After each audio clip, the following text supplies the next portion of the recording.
Crypt. I am definitely not Ecdysis, but hello regardless.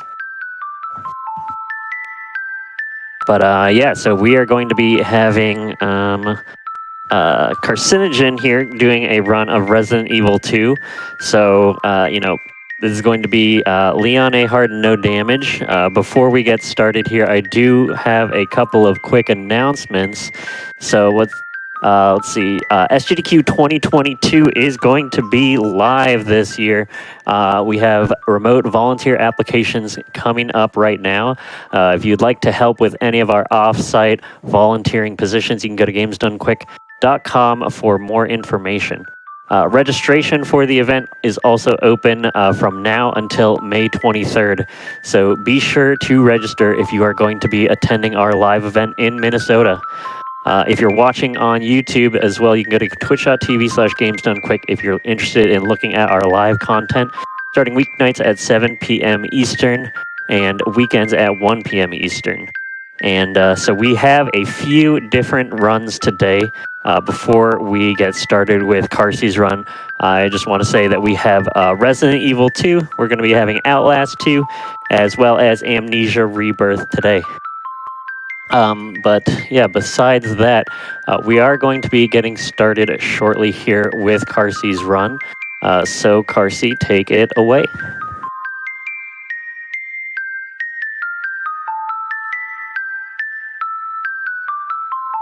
Hey everyone, thank you so much for having me.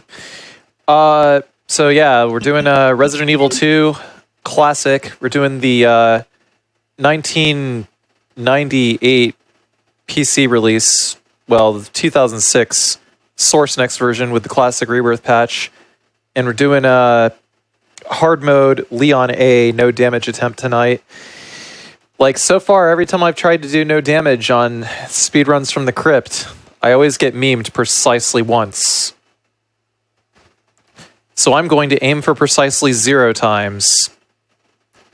And if I do get memed, then it's going to be a $20 donation to GDQ's Charity of Choice for every hit. So we doing it. All right. Countdown. 3, 2, 1, go.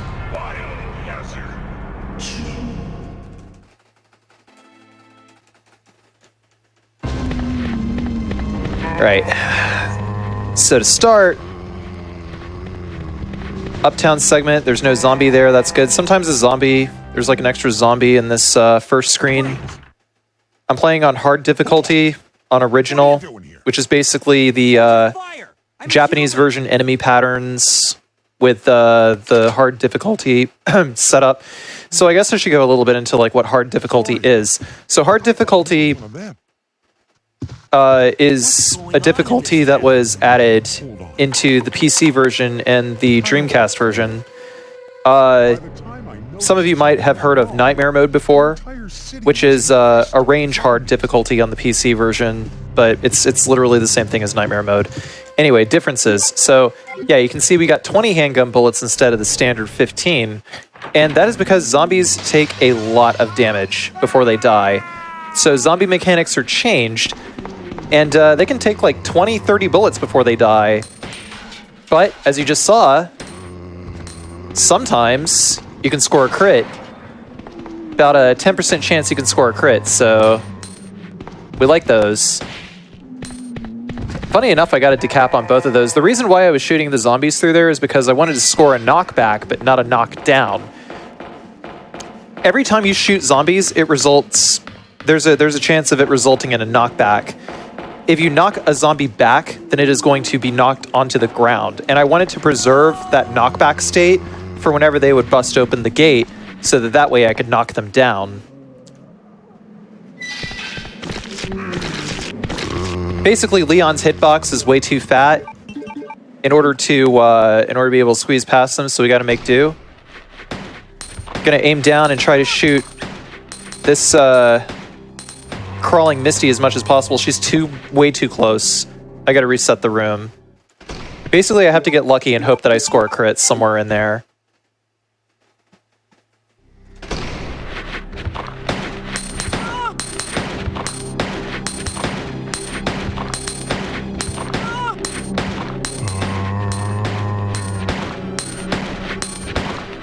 Gah.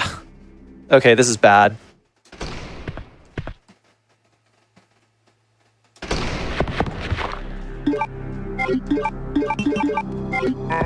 I may have to do a mulligan on this one. Come on. Come on. Thank you. Okay. So I have to listen for a knock. Oh, you gotta be kidding me! Of all the things to actually freaking... Oh my god. Hey, do I have enough time for a mulligan? Rich, do I... Thank you. Okay, alright. I'm gonna have to take a mulligan on that one because that was BS. Let's try this one more time. Yeah, just give us a 3, 2, 1 go when you're all reset here, and we can definitely go ahead and do that. All right, okay. Here's the compromise. I will still donate $20 to GDQ's charity of choice, but I'm starting this over. That was bullhickey. All right, here we go. 3, 2, 1, go. All right, good luck with this. Definitely first try here in Resident Evil 2. Yeah. First try, second try. There we go. You know, in the previous appearance on Speedruns from the Crypt, I do remember you did take one hit in that as well. So, you know, you got your one hits out of the way. Now this one, no damage. Yeah, maybe I'll get lucky this time, right? Yeah. I'm a human. Maybe I'll get lucky this time. Like the times that I have been on previously, I did take one hit.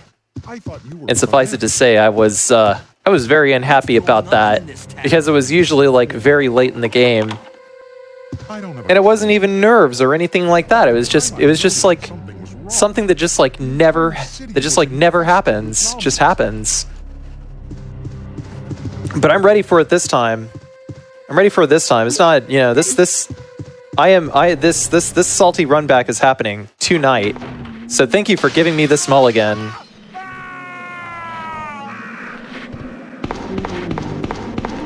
Never seen that in 23 years? Well, I see it just about every night. Oh, I forgot to... Oh, boy. I forgot to do the knockback.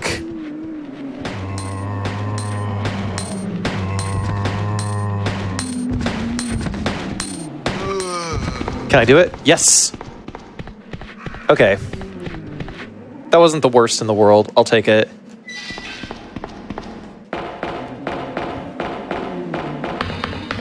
We'll get that prediction in for chat as well. Do you think there will be damage or no damage this run? Feel free to get your channel points in, chat. I feel like I'm not going to get chat's vote of confidence. I need to shut up and pay attention to the road.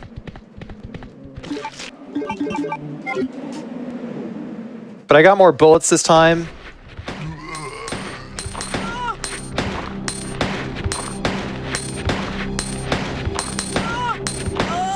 Okay, that's good.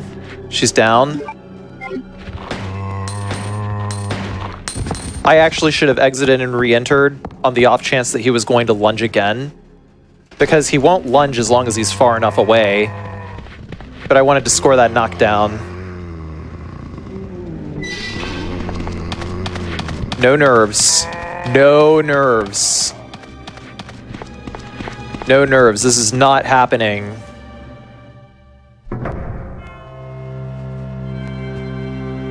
Car seat is already damaged. I didn't see nothing. Did you, chat? Did you? I didn't see anything. I didn't see nothing happen. This is a mulligan. Who are you? Oh, you must be the new guy. Leon. Yeah, so Sorry, but it looks like your party has been canceled. What happened? About 2 months ago, there was this incident. case of the RPD, I'm gonna farm up some handgun bullets for certain occasions where I might need to use the custom handgun later. Was behind everything. They risked their lives to reveal the truth. But those are few and far between. Mostly going to be using the shotgun otherwise. Not long after that, all this started to happen. Hang in there. Don't worry about me. All right, it looks like we have 500,000 channel points either way, so 1 million channel points on the line, about half and Oh, half boy. for damage and no damage. Unlock the doors in the hall with this. Now go. How long is this poll supposed to go? Or did the It was just closed, 2 minutes. 2 minutes on that But prediction. I'm coming back for you. Just hold on. Oh, I think the hype train is blocking it though, isn't it? It shows both. Oh, okay. All right.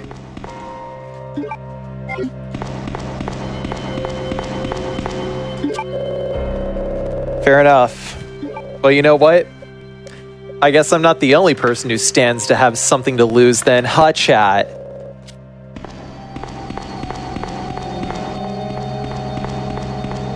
Y'all about to lose your GDQ GDP.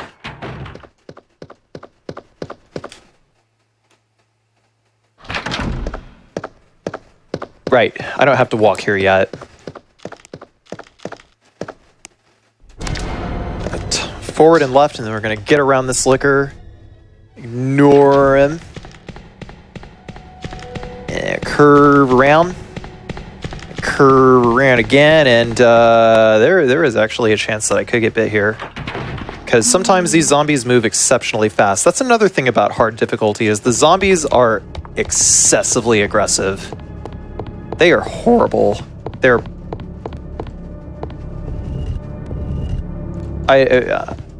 yeah, you get the picture. They're basically just turbo zombies.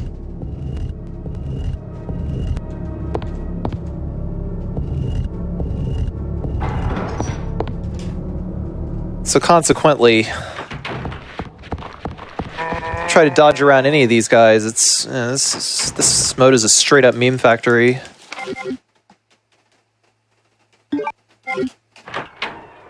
Leon! It's good to see you're still among the living. So even in a regular speed run, you'd end up picking up the shotgun anyway for hard difficulty.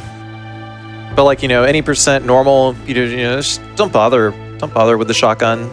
There's no reason for us to stay any longer than necessary. Let's split up, look for any survivors, and get out of here. Right. One last thing. Here's a radio. Take it. That way we can keep... I wonder where Ecdysis is. Anyway. You know, it's okay. What we can do while we're waiting for Ecdysis to show up is go ahead and follow twitch.tv/carcinogenSDA. And, you know, after current events, maybe also subscribe at youtube.com/carcinogenSDA. Yeah. Appreciate the shout out, Rich. Thank you. That is very much a place that you all should check out. youtube.com/carcinogenSDA. I do a lot of challenge runs. Erstwhile speedrun. I used to be a lot more into speedrunning, but these days I've been, you know, riding pretty heavily on the challenge run train. And I do challenge runs, and I record them in a so can you sort of way, because I do enjoy talking about how to play the video game efficiently. So you should go check that out.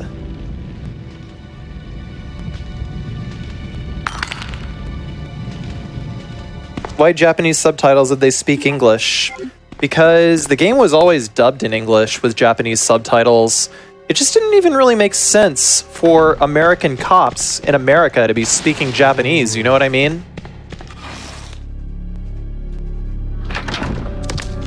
Gonna squeeze in over here. Just totally ignore that liquor. You just squeeze in between the liquor and the wall, and he'll just like not do nothing. Dropping the handgun, the knife, and the bullets. We're keeping those in the box. We want those.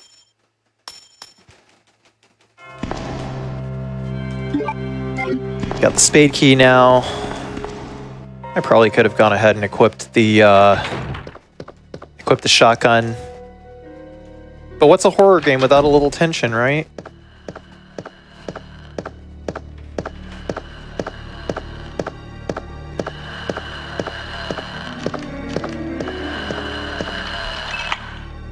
By the way, did you know that you can walk around liquors and they won't aggro?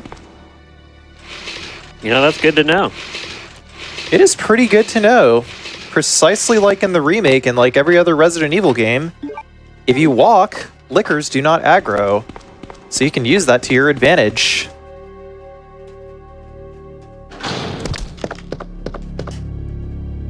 It's a very simple way to get around this guy, you know, no muss, no fuss, no crazy lines that maybe only work like 33% of the time if we're being generous. Up left, squeeze around. We don't got to do that dodge ever again.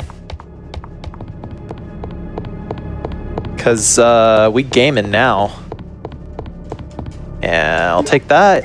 And now I have to make sure that I get that going. Squeeze around over here and do a quick little double decap over here. I just decided to go ahead and get these out of the way, just specifically because they're moving around. They're moving around really fast, and they are really, really random. So the likelihood of getting around them just by dodging them is, you know, it's probably ill-advised if you're trying to avoid taking damage.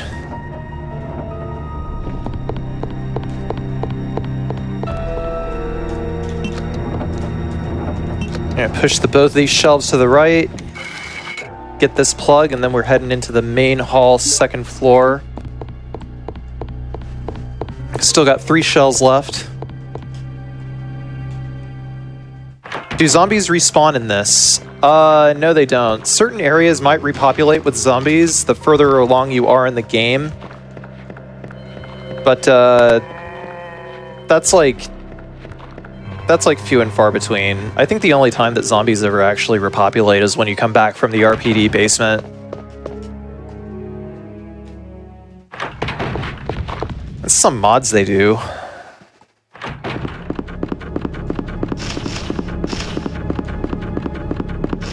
This guy's gonna bash through, and please do not hit me. There is a very, very rare chance that even if you take a perfect line, a crow will just also take a perfect line and hit you. I'm gonna hold up right, and then we scored the double. Brilliant. I only meant to actually decapitate the one male zombie there, but we got Misty as well because Misty was being super aggressive. So that means that we can take a nice straight line back to the stairs and not have to worry about either of them.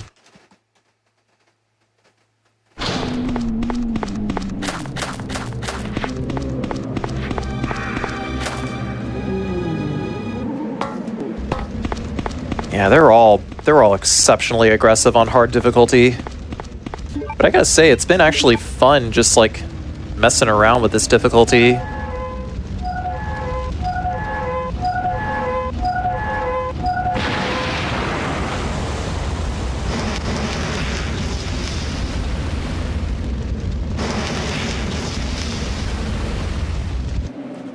Well, if I take damage, I'm just going to donate $20 to a charity of GDQ's choice, which I don't even know what charity it is. Was there a decision made on that?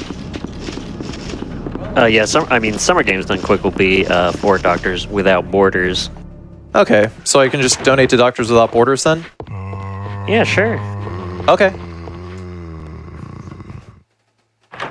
Sounds good to me. So $20 to Doctors Without Borders for every hit that I take. Which in this run, let's be clear, chat, there were no hits. There weren't any hits. There were no mulligans. 0. This is just the first attempt. Yeah, the first attempt. There has been no other attempt so far to play the video game. This is first try.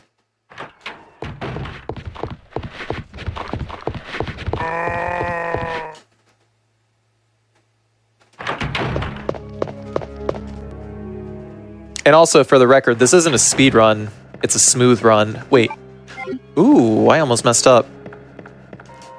Smooth. That's why it's called a smooth run.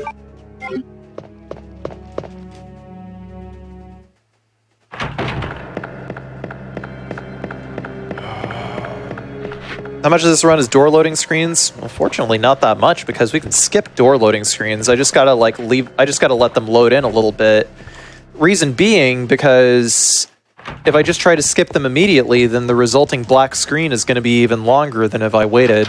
I actually have no idea why that is, but oh my god, that zombie is really close!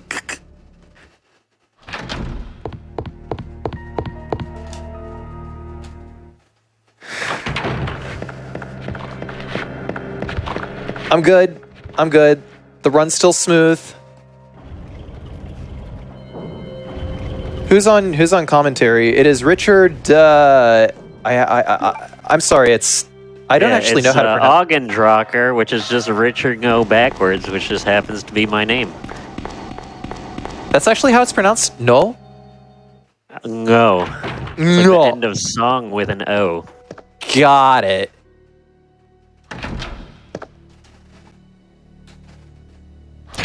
But yeah, we will be joined by Ecdysis shortly. I do have confirmation from him that he will be here. That is fantastic news. All right, so I'm gonna combine this with this, and I'm not gonna equip that yet. I'm just combining it in my inventory just to like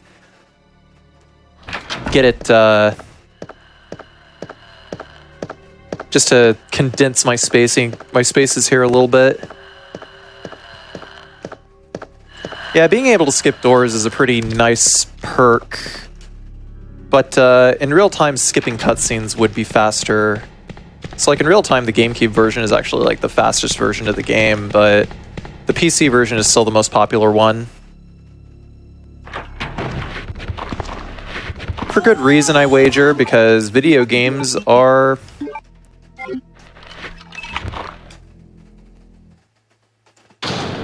tough to capture sometimes.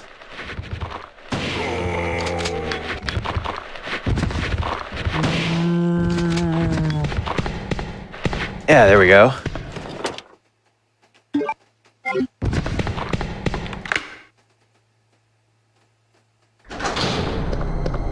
Let's see. I didn't even check to see how many shotgun shells I have left.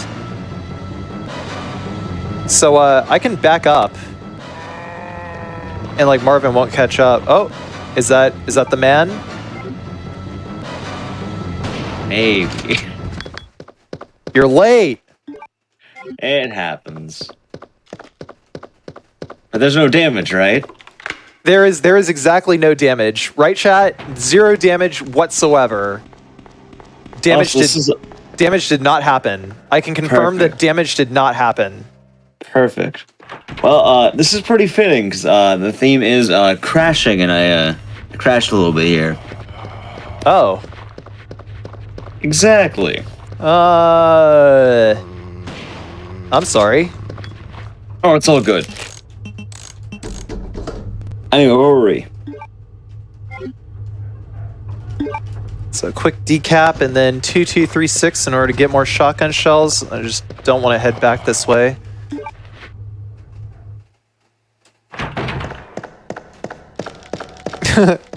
Mulligan user carcinogen. Are we playing what is called a muck now?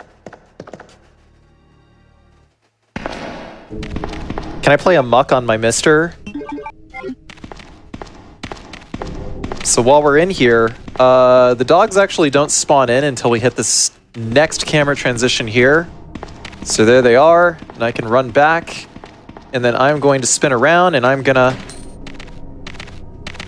Got a hot dose of murder for ya.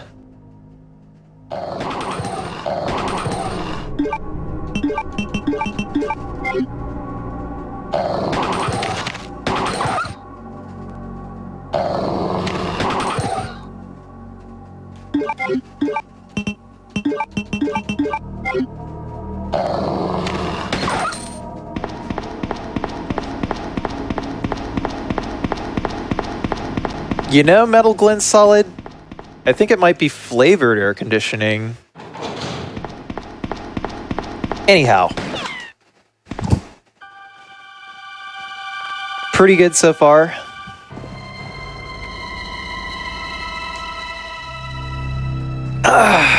Sorry about that. We just want the burst handgun specifically for the dogs and for the spiders, and after that we're just getting rid of it. I definitely picked up more bullets than I needed because I didn't actually like properly count out how many bullets I actually did need to pick up, but I'm looking for some guy named Ben. He's one of those reporter types, always looking for a scoop.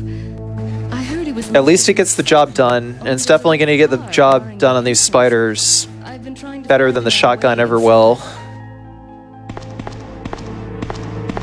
Is it murder if it's already dead? If we work together, we can move this thing. Give me a hand here, will you? I feel like that joke would have worked out better if I was actually like shooting the crows on the second floor. Just maybe. Just a little bit. Crows attack you in this game, right? Come again? Do the crows attack you in this game? They do, yes. Wait, so are they zombie crows or are they just like regular crows? Well, they're never explicitly mentioned as zombie crows, but one could probably conclude that they are zombie crows. Yeah, because I wonder, like, why would they attack otherwise? They don't really seem like they're that, Yes. You Yeah. must be Ben, right? Get up now. What do you want? I'm trying to sleep here. But yeah, Is this the guy?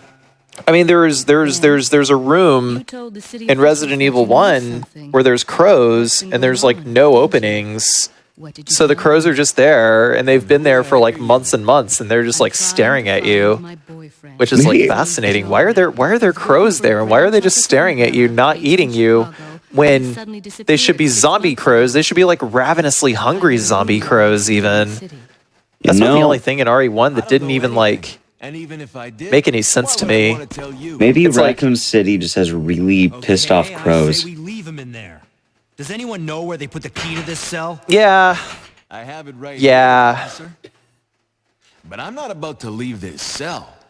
Those zombies It's aren't like the, only ones what, isn't there around. like a rumor or something like the New York pigeons are just What was that? more No, I pissed can- off birds than normal? Like I said, I'm not leaving this cell. I can confirm Get out that of here before you lead it right to me. New York pigeons are pretty nasty. I'm not going anywhere. They don't attack people. What? But I have seen videos of rats attacking pigeons. But do you even know how to get out of the city? There's a kennel in the back of the building. And yeah, the rats are definitely a sight to behold. But it won't be easy. All right, I'm going. Shoutouts to my boy Pizza Rat.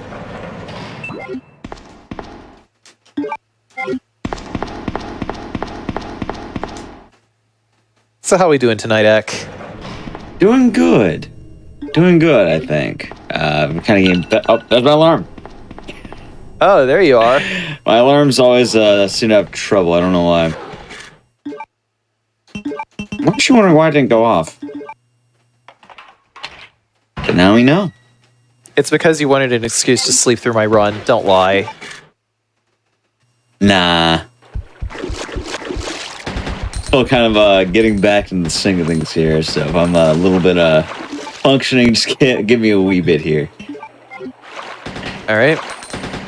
Auto aim means that the spider came around the corner and he is flipped. That means he is dead.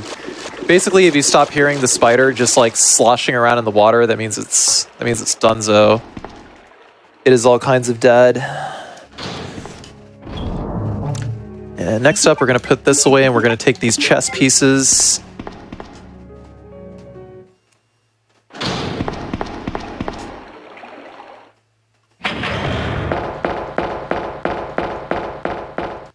But the goal of this run, take no chances, take no prisoners.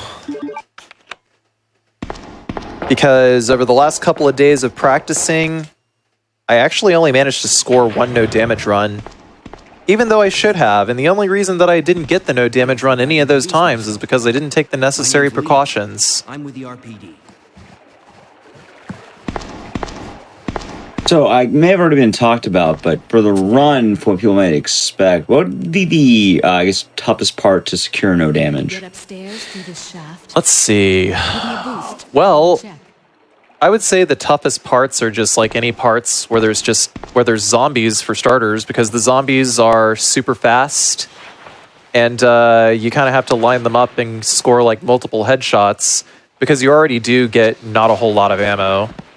Fortunately, Leon can still decapitate zombies with his shotgun, so that's pretty good. All right, let's see if we can auto aim. There we are. All right, good, we got them both. Now we can just keep stun looping them. Maybe if we're lucky, we'll score a crit.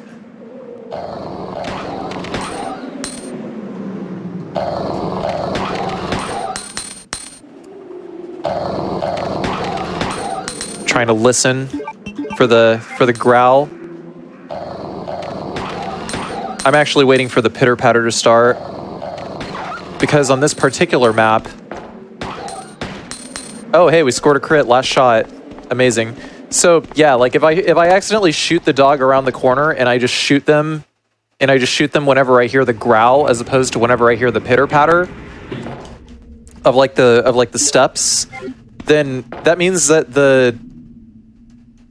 there is a chance that I will miss my shot, because sometimes, you know, you stun the dogs, like you knock the dog back and you're just knocking it around the corner. So if my shot misses and it goes and I'm just like stuck in that rhythm, then it means that I'm probably going to get got.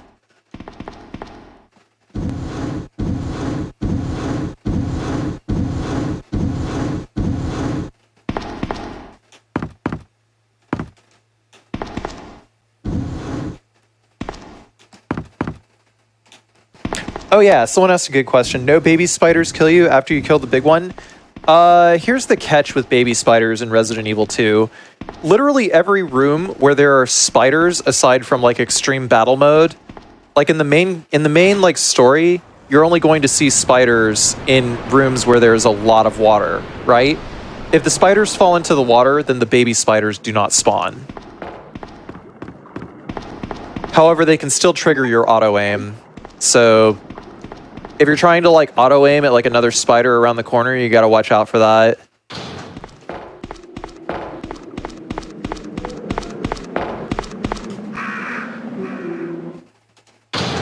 How many hits until now? 0. Leon, can you hear me?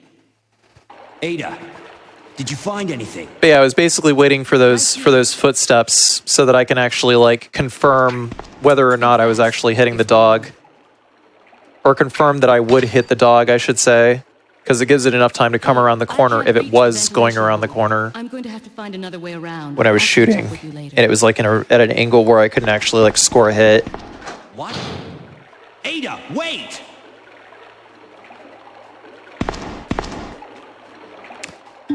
You look familiar. Aren't you the runner who had a zombie dive at his legs on the bus? Maybe that was someone else. Good question, Matt DeRock. I can definitely say I didn't see it, so it didn't happen. Yeah, I'm pretty sure it didn't happen. Nope. Not at all.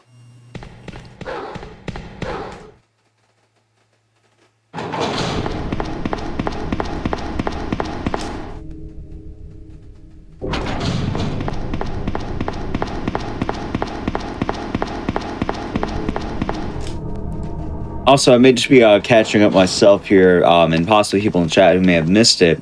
But in between, I guess, the Leon routes and the Claire route, for no damage, which one would be the tougher one? I would actually say in the case of Resident Evil 2 Classic, it would be Claire. Reason being, because Claire does not have any weapons that score like instant kills against zombies. Just doing a little walkie poo here so that we can unlock this door. There's a liquor down here, so easiest way to stay in control of that is to walk. And then after I grab this, I am going to turn and I am going to run. If done correctly, you just get out of here without fighting any of them. None of the others will get up. trying to trigger a camera angle change here. Leon's not looking, so I think it's probably okay. Actually, you know what? It's okay. You know why? Because I need to run into this room anyway. There's a reason why I delayed going into this room until now. So the reason why I am doing this and getting the bonus items here is because I want that submachine gun. The submachine gun absolutely shreds Lickers, and it absolutely shreds the first boss. If used correctly, I should say.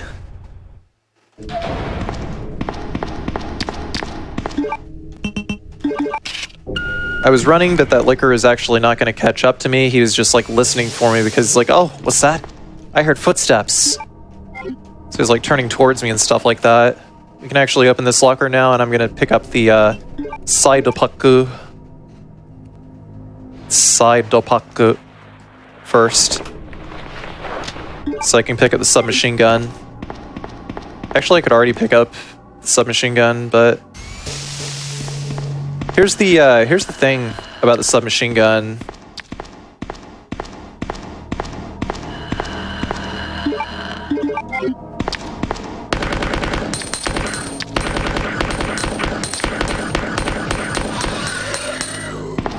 It just absolutely shreds Lickers. Like, literally every time a Licker takes a hit from the submachine gun,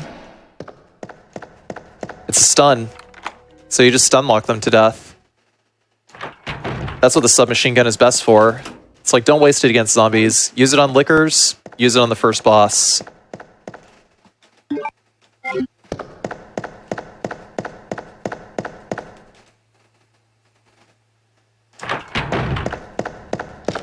Yeah, I keep wanting to say Saidopaku instead of Saidopaku, like it's supposed to be. We're not going to charge in the middle of this crowd of zombies. We're just going to, you know, be safe. Equip the shotgun here, reload it.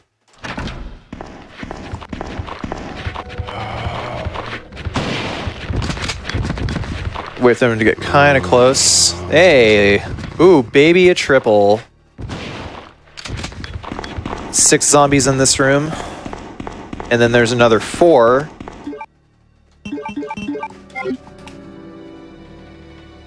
Do I unload the whole SMG on the first boss? Actually, no.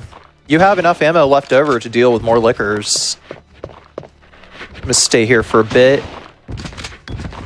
Misty, what are you doing? What are you doing? She's just big chillin'.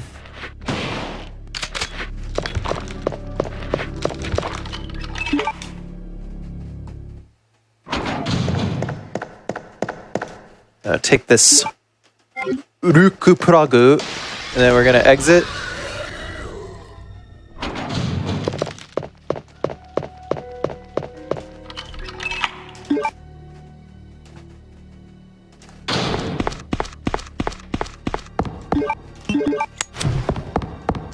$12, $13, $11. You missed her? Boo.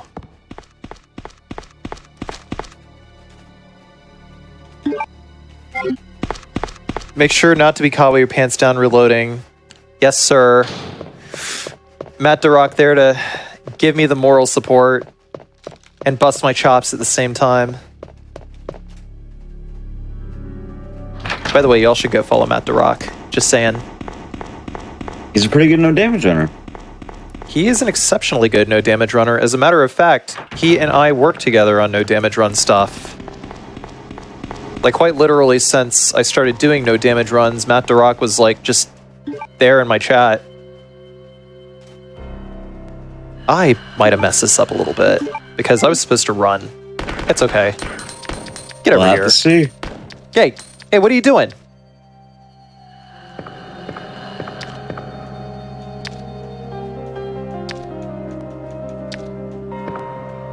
What are you doing?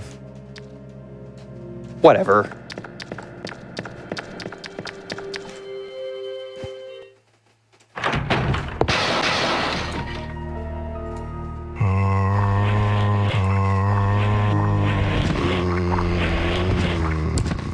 playing in Japanese because it actually doesn't make sense for... Nah, never mind. I was going to wind up that bit of trivia, but then it's like, wait, that doesn't make any sense. I'm tired. Don't mind me. Don't mind me, chat. But yeah, like, you know, I just shot up that liquor a little bit, and it wasn't even like 2% of my ammo. It only takes like maybe 3-4%. And then gonna turn this.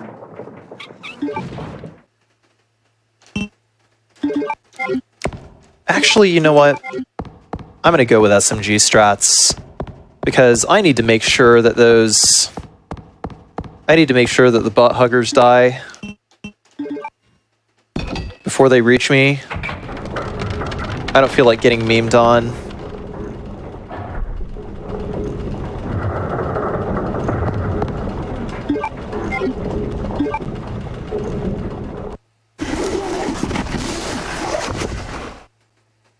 No!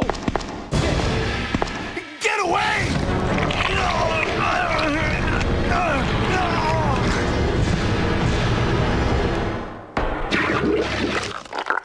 Nani? Chato-san ga Nihongo yominai no ka? You mean to tell me you can't read Japanese, chat?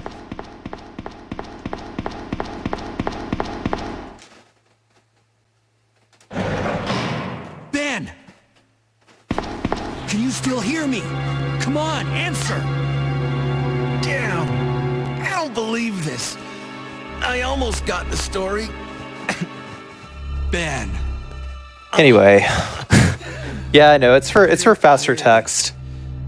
But it's like even with Japanese text, the dialogue is still in English because it didn't make sense for American cops in America to be speaking Japanese. Hang in there, Ben. Oh, my chest. It's burning. What's wrong?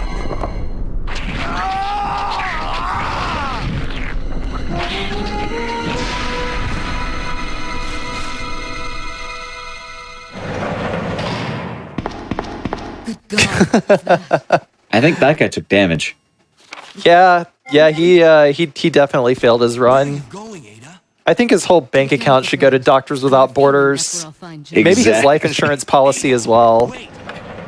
In his will, it just crossed out written Doctors Without Borders instead. Access to the back of the parking lot.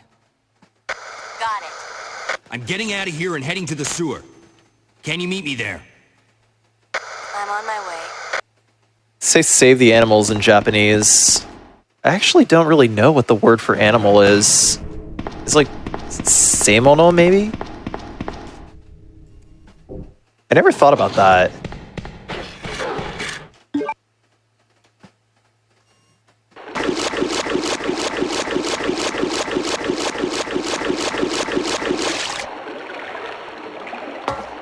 What a casual.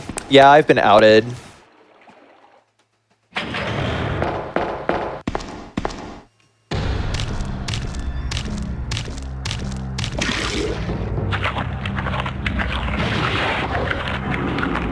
Doubutsu?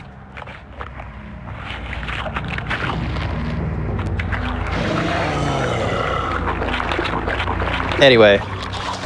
Gonna aim down.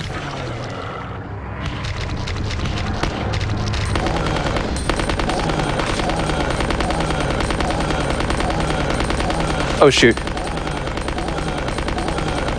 Oh, what the? Oh, I didn't even see him. Oh, crap.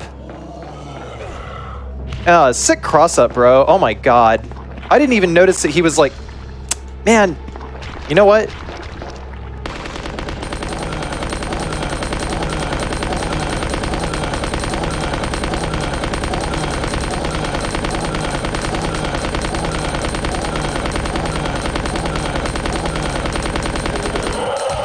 That was unfortunate. All right, that's $40. See, that's why I wanted to use SMG strats, but I had no clue that there was one already on me. That's what got me. Like, I looked up. Can I get an instant replay on that BS? I did Yeah, see no one on mul- the stream side. No mulligans this time. You didn't see one? You didn't see I one don't on know me? if for instant replay. I saw the instant replay on the That thing that got Ben. I was there. Oh, well, Richard yeah. had one pulled up. Yeah. I don't have it pulled up. But you did not see one. As an No, there was one. There was one. When did I instant miss replay, it? yeah. get through this alive. It was near the end of the fight. All right. So you were Man. probably doing the fight. What a shame. I'll have to change the category name to one damage. I made a lot of people really unhappy. It's actually 2 hits. I took 2 It was damage. actually pretty splits. Fake gamer. Yeah, I've been outed. Dang it. Yeah, it figures that G1 would be what freaking memes me to death today. It's okay. It jumped when you looked away from the screen for a second. Oh no. Called the F out. But I could have sworn I freaking saw it. Where was it? Was it front or back? I couldn't tell.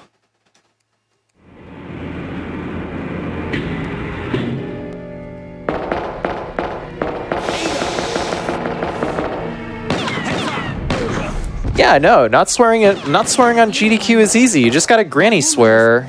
You kidding? I have to talk to her.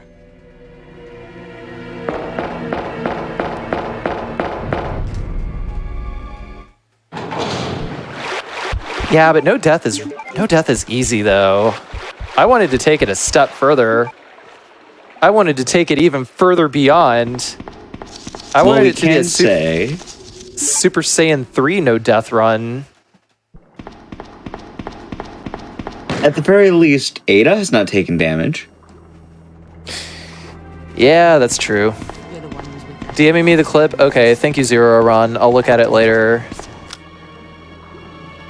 Ada Wong. Ada Wong. I've heard that. Also, for anyone watching, it should also be mentioned that with many things, especially in the realm of no damage, these things can happen, and it is a part of the challenge. I actually know, watching a lot of the attempts of no damage runs, very often what will happen is, well, I think when a runner's learning, I've seen not only in Carsey's stream, but in a few other ones, I think some Dark Souls streamers, they actually make their layouts so they not only count like time, but also like hits per section. And although This is true. I would import my hit counter over I won't from like my other instance of OBS so you guys can see it, but it's capable it's like a web page that exists, I don't know, somewhere on my hard drive. I don't feel like it. I'm too lazy. then that But is me. yeah, it's a program called Hit Counter Manager if anyone's interested. Precisely. My husband, William. And it's all Umbrella's fault. None of this would have happened if they hadn't tried to steal his research away from him. Not sure if you saw, your HP is lower than it was when you started. She looks fine to me. So those rats were the carriers of the virus. Also, in fairness, doesn't Leon get like shot here? William should have lost any prior memories. No. Even worse, every G-virus bio... Or I thought he got shot in the sewers when he jumps from the bullet for Ada, or something like that. He didn't take damage though. Exactly. I mean, we could say that's what it was. No, That's why he's he actually quite literally takes 0 points of damage.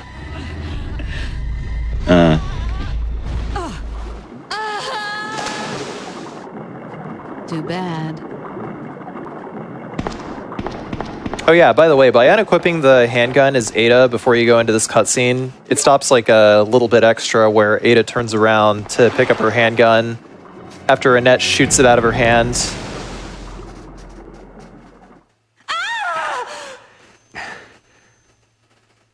Ada? And I don't even know what happened. I'm still like racking my brain trying to figure out how I could have made that safer. Like I picked up the submachine gun specifically because I wanted to be able to shoot the little G embryos that the G mutant spits out.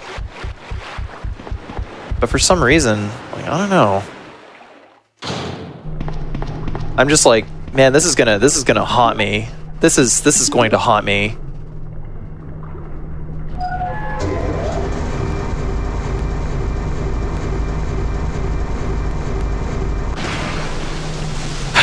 Didn't get my salty run back this time.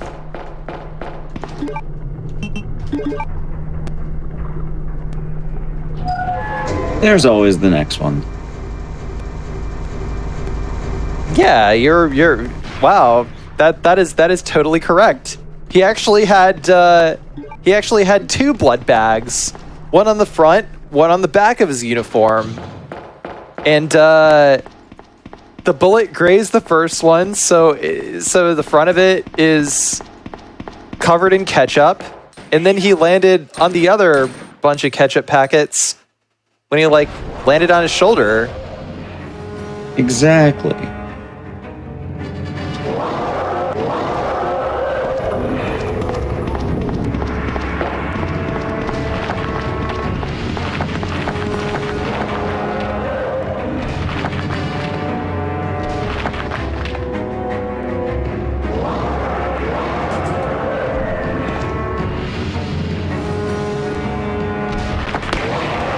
It's been a while since I've been able to get the speedrun trick here, but like if you wait for him to swing his head a few times to the right, then you can press the button and the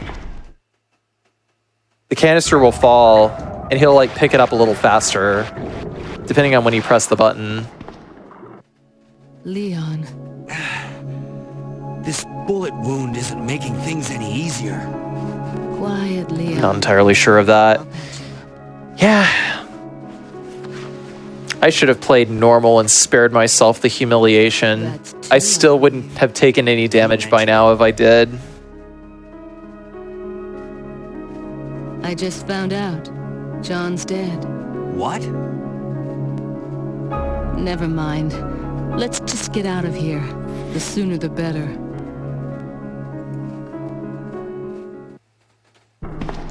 In Resident Evil 1, you fought an entire Resident Evil, but are you ready to fight 2 Resident Evils? That'd be like pretty horrible structuring for like sequels. It's just like add the number 2 at the end of it, but it's about 2 of the thing from the original title instead of 1. It would be funny though. Yeah, like Die Hard, but Die Hard 2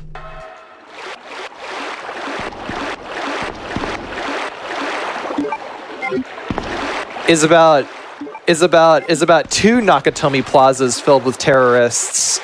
And that's even worse than 1 Nakatomi plaza filled with terrorists. That is true.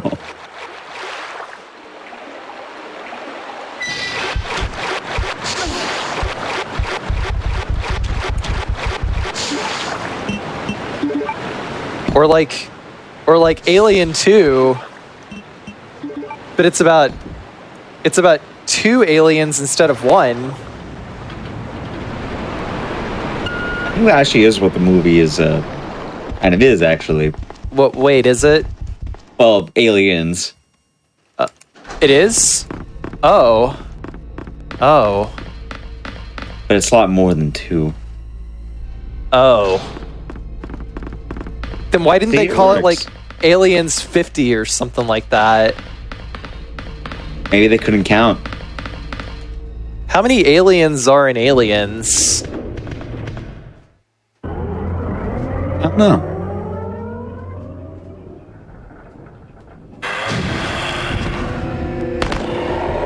At least 2.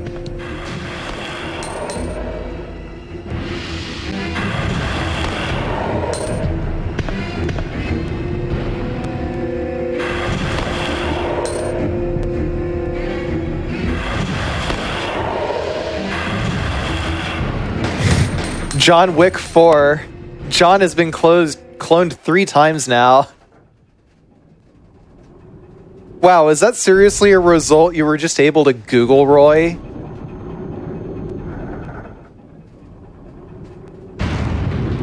Wait, somebody actually counted all the aliens and aliens? That would mean that they did. Alien cubed equals 1 alien. I mean, that is kind of true. The whole of Alien 3 is about 1 alien.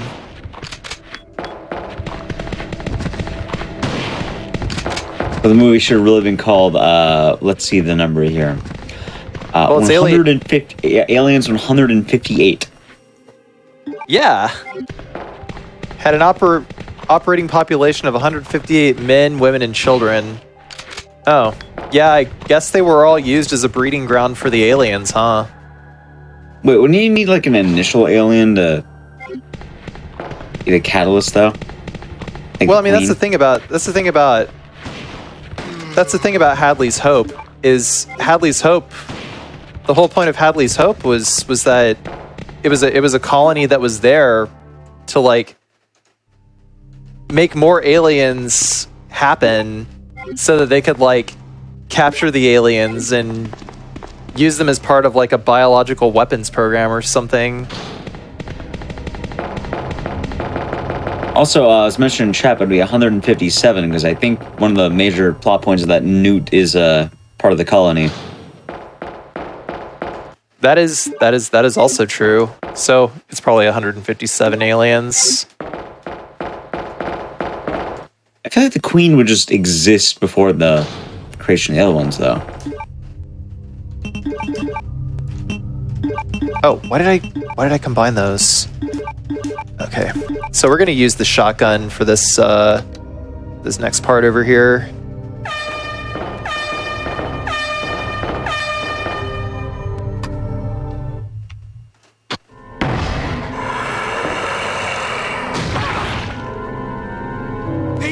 I am not gonna get memed on by this boss. Come on. All right, let's see how it goes. What part did Carsey get hit at? G embryo, because that fight is terrible on hard difficulty. I don't know how to quantify it any other way. Leon's also got worse camera angles to fight him on.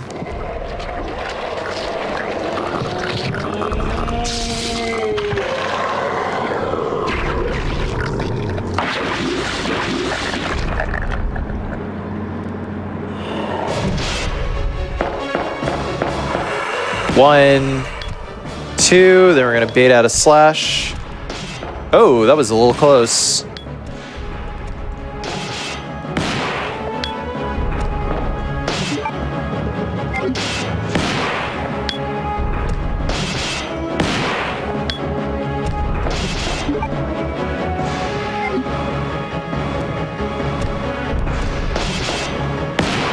Okay.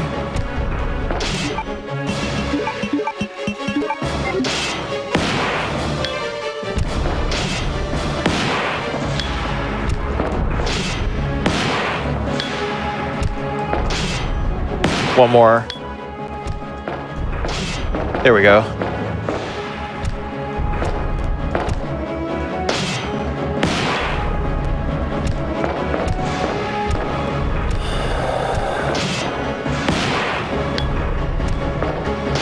Woo!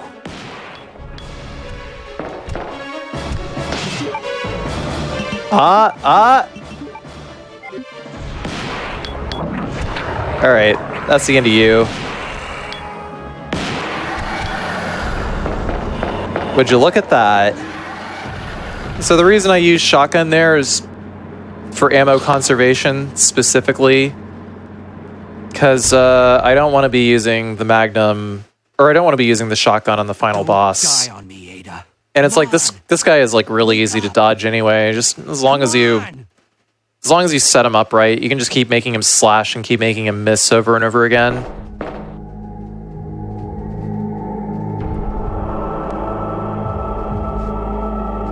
Did you try with the Matilda upgraded? Quick shooting with that weapon on this boss fight makes it less complex.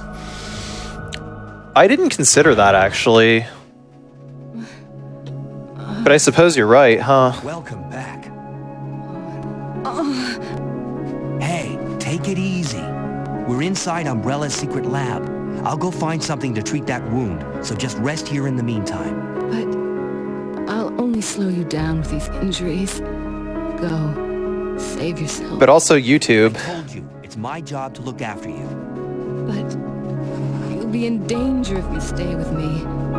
I know I've only known you. We are debating aliens math in the GQ chat. I really enjoy being with you.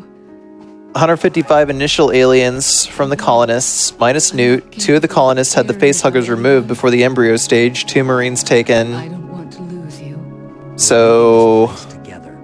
Wait here for me. it's 157 so far. Because we're all trying to figure out, like, should the movie be called Aliens or Alien 157? Oddly enough, I see another horror movie debate happening. The answer to that one is Palmer. He was the first one infected in the thing. It's also kind of weird. You don't. It doesn't come up a lot, but I imagine a lot of people who play horror games also watch horror movies. At least I usually hope. Yeah. It's kind of a thing. It blends together pretty well. I feel like I'm a bit of an oddball when it comes to like survival horror games because I don't even really like horror movies all that much. I like enjoy sci-fi them. stuff. Well, they're deeply rooted with each other to a degree. I mean, yeah, they got like a lot of the same tropes, so you know sometimes it works. But ultimately, I think I liked the sci-fi aspect of some horror movies better. I think I also like that about Resident Evil as well.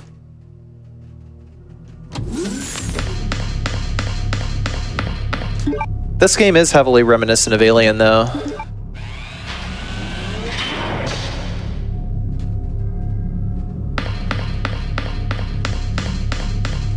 Is it because there's 157 zombies in the game? You know, I never actually bothered to count how many zombies there were in the game.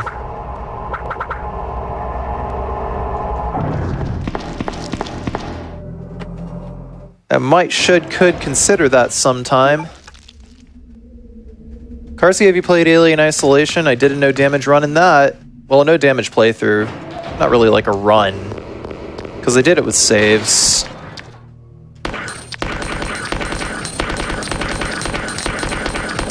So I guess according to some, I might be a fake no damage runner. Hey, come on.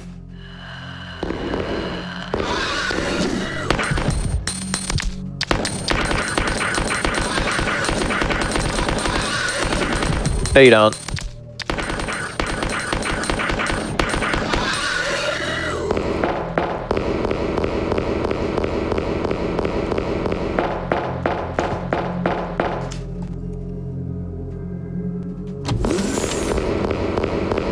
.426 LV 426. You don't say.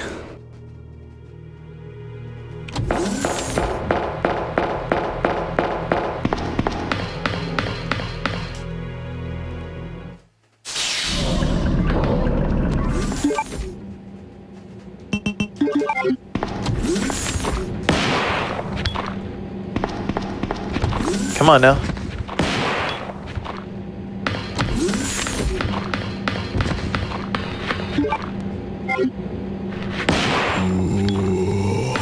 Just gotta get these 3 out of the way. That's almost it for shotgun shells.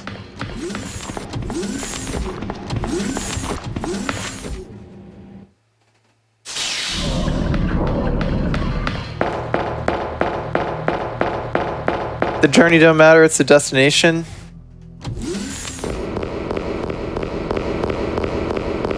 You don't say.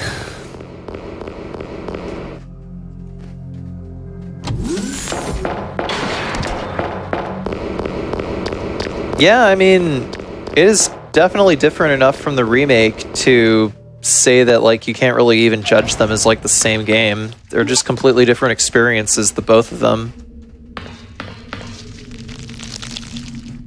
One being very heavily inspired by the other. and one is a reimagining of another. But I'd say it makes them both like way too different. So, you know, you can enjoy the original and the remake, just like you can enjoy RE1 and the remake, or RE3 and the remake of that. It's pretty cool, actually.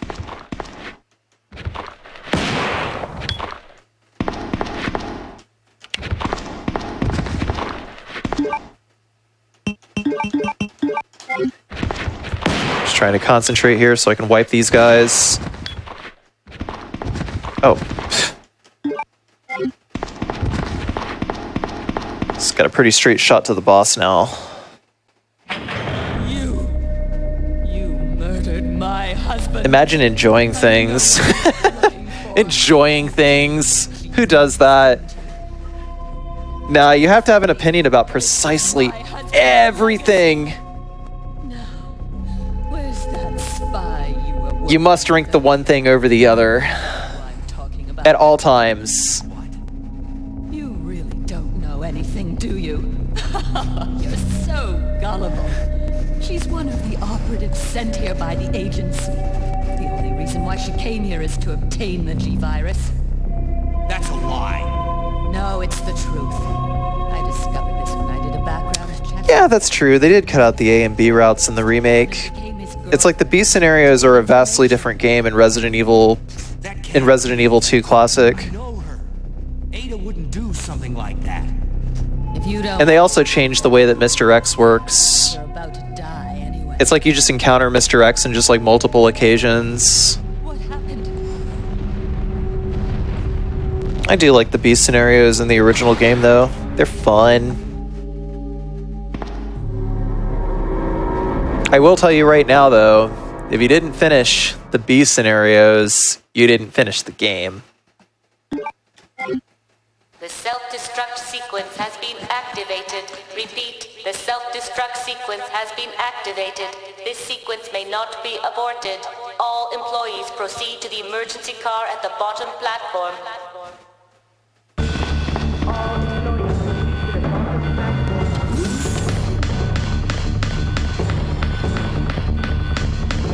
Leon.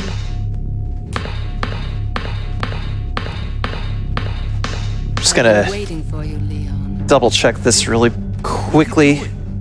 You know what this is about. So just hand over the G-Virus. Oh yeah, I guess so. So in order to say save the animals in Japanese, you would say About everything. Dobutsu tasukete kudasai. Listen.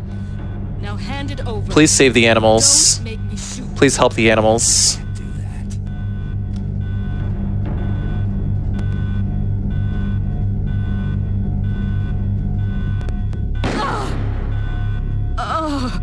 Ada! Ada! I've got you. Don't give up. G-Virus. Leon. It's... The animals are saved. Just let me go. They aren't safe until the Germans say they are safe. Lately. Okay? They aren't safe until we have like No.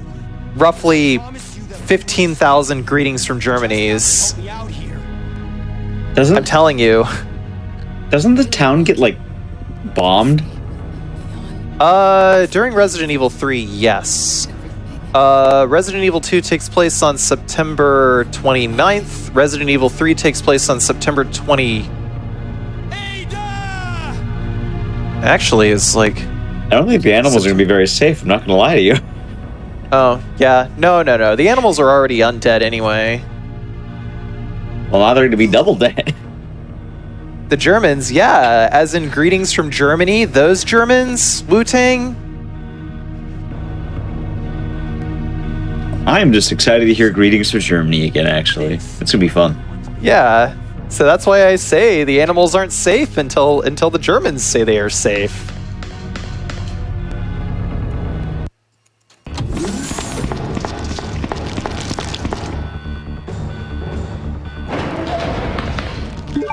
Yeah, September 28th and October 1st, but I had to think about that for a moment. Like, what about the 30th and the 31st of September? Because I just got to thinking, like, dang, Jill would have been infected for a really long time. Wait, is there a 31st in September? I don't remember.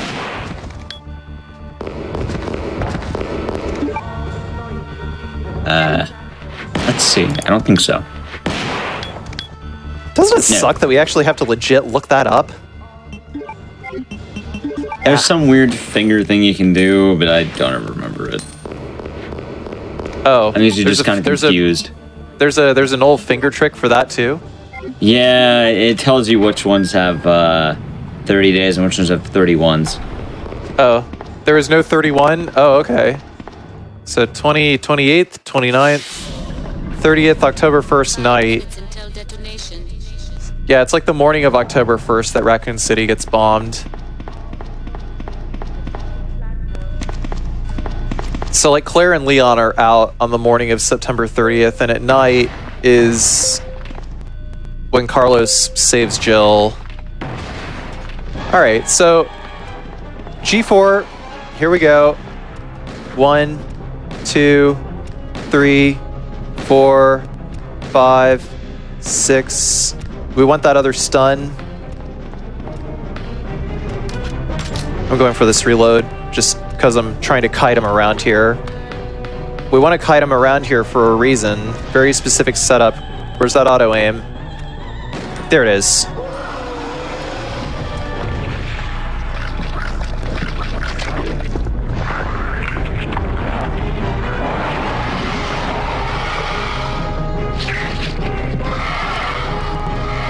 So he should jump forward, and then he should jump on top of the tube.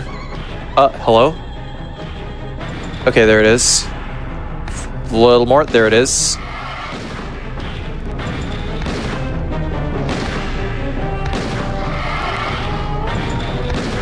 Man, if it wasn't for G Mutant, I would have won this. That really sucks. Oh well. Been an enjoyable run so far, at the very least. Yeah. Well, that's how we do that. That is Resident Evil 2 hard mode with 2 damage. Almost no damage. With 2 stupid damage. And 99 emotional damage. Oh. Eh. But you did a great job. Thank you, Wack. Did I do a good job, chat?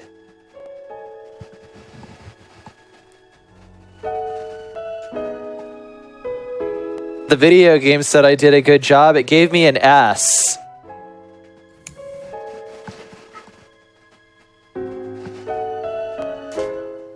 But yeah, that's it.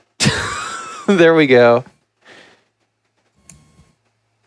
All right. GG to the run. I'm assuming we could hit time. Oh, right. Yeah, sorry, time. I didn't even... Yeah. All good. All good. Yeah, it was a good run. Wow, pretty underestimated as well. So we got about 107-ish. A high 106. Something like that? Yeah, it did go pretty well. And it is important to remember that with the with a lot of the no damage stuff, not everything will always go the way that's planned. So I do want to thank you, regardless of that, car. Yeah, well, thank you. It was a good run. No, I'm going to get a no damage run on the GDQ main channel. It is now my mission. Okay. Hopefully you'll get that run back. This is happening. Okay. I will not stop. I will not stop trying to do no damage runs until I score a no damage run. Just precisely one. That's all I want. They're fun to see. They're fun to watch. And they're fun to have. As well, I do want to say thank you again for the great run.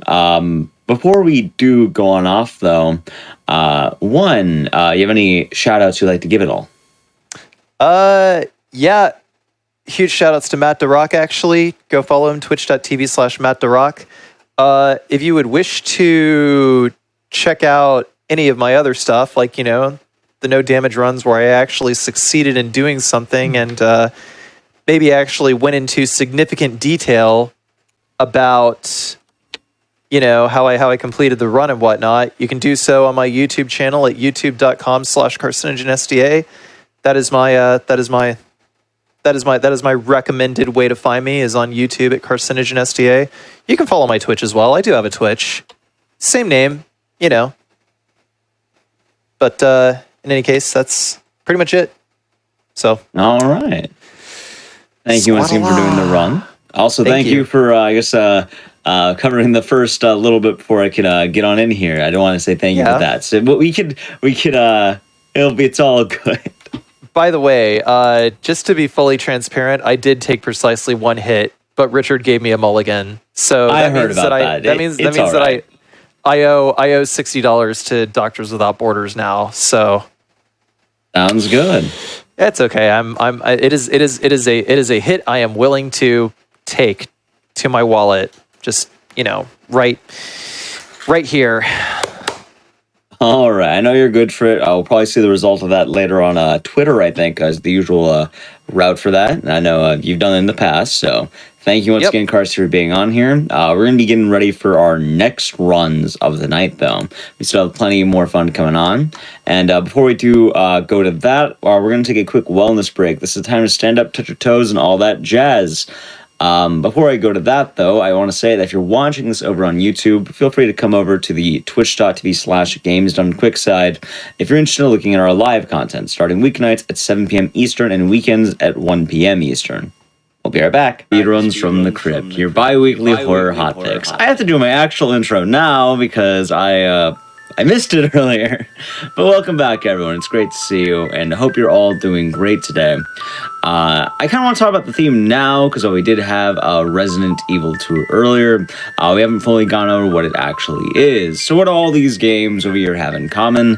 They're about crashes. I think someone actually guessed, because we got rated by GDQ on my own personal channel, and someone was asking, oh, what's the theme? It's crashes. And I think that's a pretty good type of theme. I think it's fun. So all these games will be crashing into different speedruns. We're on our second game of the night. We'll be leading into Outlast 2, which has had a pretty interesting revival in recent times. So anyway, here is Outlast 2 featuring SharkHat87. Take it away. All right, fantastic. Well, it's funny that you mentioned that because in order to get the run started here, we actually are going to be starting from the chapter The Crash, because the nightmare is basically just a very, very long cutscene, essentially, and you hold W for about a minute. So we do start from this chapter. We'll get into what the category means and a little bit more about this game as soon as we jump into it. But I'm going to go ahead and get started here. So the run is going to start when I select yes here. So I guess we can just go ahead and get a countdown, and we'll just jump right into it. Great countdown. All right, 5, 4, 3, 2, 1, go. And does my couch want to introduce themselves? Well, we got a second. Okay. So yeah, I'm Nerd. I've run the Outlast series quite a bit. In fact, I basically ran this series since the first game came out. I'm a little washed up with the first game, but I've run Outlast 2 quite a bit. And it's probably my favorite category of the game right now, outside of Hundo. So, see how the run pans out. Yeah. I guess brief introduction for me, if you don't know who I am as well. I'm mostly known for doing Dead Space speedruns, Dead Space 2 in particular, but I also run Outlast 1 and 2 quite a bit. Right off the bat, we're going to be trying to crawl here at a precise time to not take fall damage. Very nice. So, in the very beginning chapter of the game, we crashed on this helicopter with our wife, Lynn. We're playing as Blake. So, they're both journalists. They're trying to investigate a murder out in rural Arizona here. And it does not go very well for them, to say the least. Yeah, on that note, sort of, I do want to give a bit of a content warning, I suppose. This game, during some portions later, is going to get pretty graphic, so we'll warn you when that happens. Thank you for the warning. Normally we're cool seeing it, but warnings are always appreciated if people maybe a bit more, let's say, squeamish, or just sensitive to any, we don't know what it is, but we'll find out. Yeah. All right, so we're going to do something here called a crouch crawl clip. So right there, I alternate crouch and crawl at 60 FPS, and that's going to let me clip out. We're going to walk past that dude there. He's His AI is inactive. I'm not. I think he's supposed to watch you from out of bounds, and you're not supposed to be out here. So we should talk a little bit about the category name here, because this is something you can only do in this category, in this run. So we're playing any % no CPK, and that stands for checkpoint killing. So in vanilla Outlast 2, if you skip any checkpoints, so if you don't get every single checkpoint in order in the entire game, you will die. The game just kills you. So obviously that restricts you quite a bit when you're trying to go fast, because you can't go out of bounds as much, you can't skip as many things. A lot of cutscenes give you checkpoints, you have to watch more of them. Any % still has gotten fairly fast. It's about at a 137 right now, but the world record for this category is a 56. So it saves about 40 minutes, just being able to go more out of bounds and skip more things. So the way it works is, if you see at the top left of the screen, that we're running a mod made by Kuno Dimitris, and what it does is it allows us to disable the checkpoint killing feature, so that instead of killing us when we hit new checkpoints, it just saves the game. So right there, we did something called Lin Skip. So we skipped this really long section where we're supposed to go in to this area called the compound, meet this group of like 2 cults that are fighting with each other, and they kidnap Lin. A whole bunch of long cutscenes. We just skipped all of that. Nerd, do you want to talk a little bit about the school sections? Yeah, so throughout the game, you go through these different school sections, which I won't go too deep into it with the plot, but it's essentially gonna give some background as to what happened with Blake's past. Because with this game, which is what caused the crash earlier in the helicopter, Murkoff, who you might know from the first game, they're running this experiment with this weird pulse-like signal, and that causes people in this village area that we're in to have hallucinations, which is what happens with Blake in the school sections. But you're not one of Yeah, those other exactly. ones then. Yeah. One quick And thing I also want to Oh, talk go a bit ahead. about the FPS. Yeah. Oh yeah, that's just what I So- was going to say, Yeah. So you'll notice in the top right or so, there's an FPS counter going. Certain tricks in this run, as you'll see in just a second, they're only possible at certain frame rates because of how the collision works at different frame rates. So for some clips, they work better at 60, whereas for some other clips, they work at about 100. So you'll see Sharkat swap FPS a lot throughout the run. Yeah, so right there, when we're staggered like this, we move faster at 60, but to clip out of this wall here, we go to 144. So I'm gonna switch back to 60, so we can move a little bit faster. This guy's named Ethan here. Normally, you're supposed to go hide in his basement, and one of the cult members, Marta, comes in and attacks Ethan. You have to escape. It's a whole long thing with some flashbacks, but instead we can just clip through that wall there and head over this way. Now up here is a checkpoint that would normally in the vanilla game kill us if we tried to progress here, because we missed all the checkpoints in between the previous one and this one. So again, what the mod's going to do is it's just going to save the game, and then I'm going to reload from that checkpoint, and it's going to update my character's status, so I'll lose this stagger effect and I'll be able to run at full speed again. And that's going to happen a few times throughout the run. There's things that happen to your character, like you'll take maybe bleed damage, or be staggered like this, and then further on in the game that status gets removed. But if you skip further into the game past that and reload, it also gets rid of the same effect. So now you can see I can run normally again. And we're immediately going to crouch crawl clip through this fence as well. Like that. And then up here we have barn skip. Normally you're supposed to go to the top of the barn and walk across a plank, you get a cutscene, get knocked off. You have to pull this cart to get on the ladder. But instead we're going to do something called a beast hop. And basically what happens is when you side hop or back hop into a pushable object and you mash interact, sometimes it will displace you and you'll still be in the state of being able to push the object, but you won't actually be right in front of it. So since I got pushed to the side of it and then I tried to push the cart to the side, it just clips me through the wall. So you'll see that in quite a few places to run, actually coming up in just a little bit here.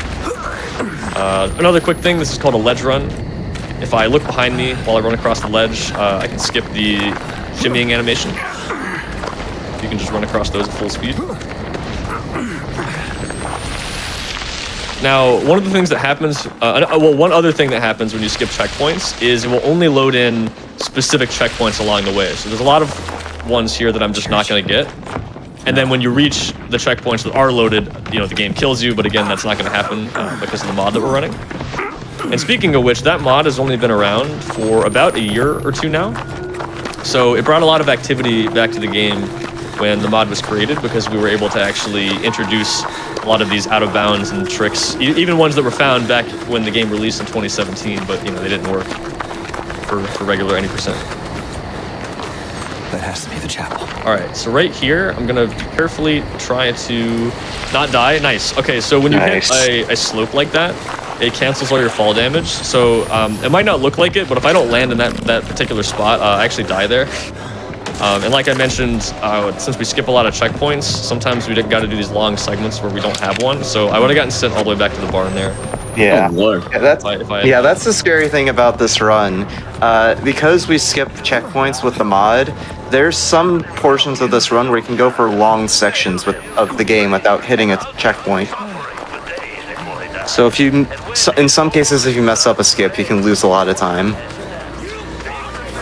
Exactly, yes. So like that jump there doesn't even save that much time, but if you mess it up, yeah, you lose like a minute. It's very, very unfortunate.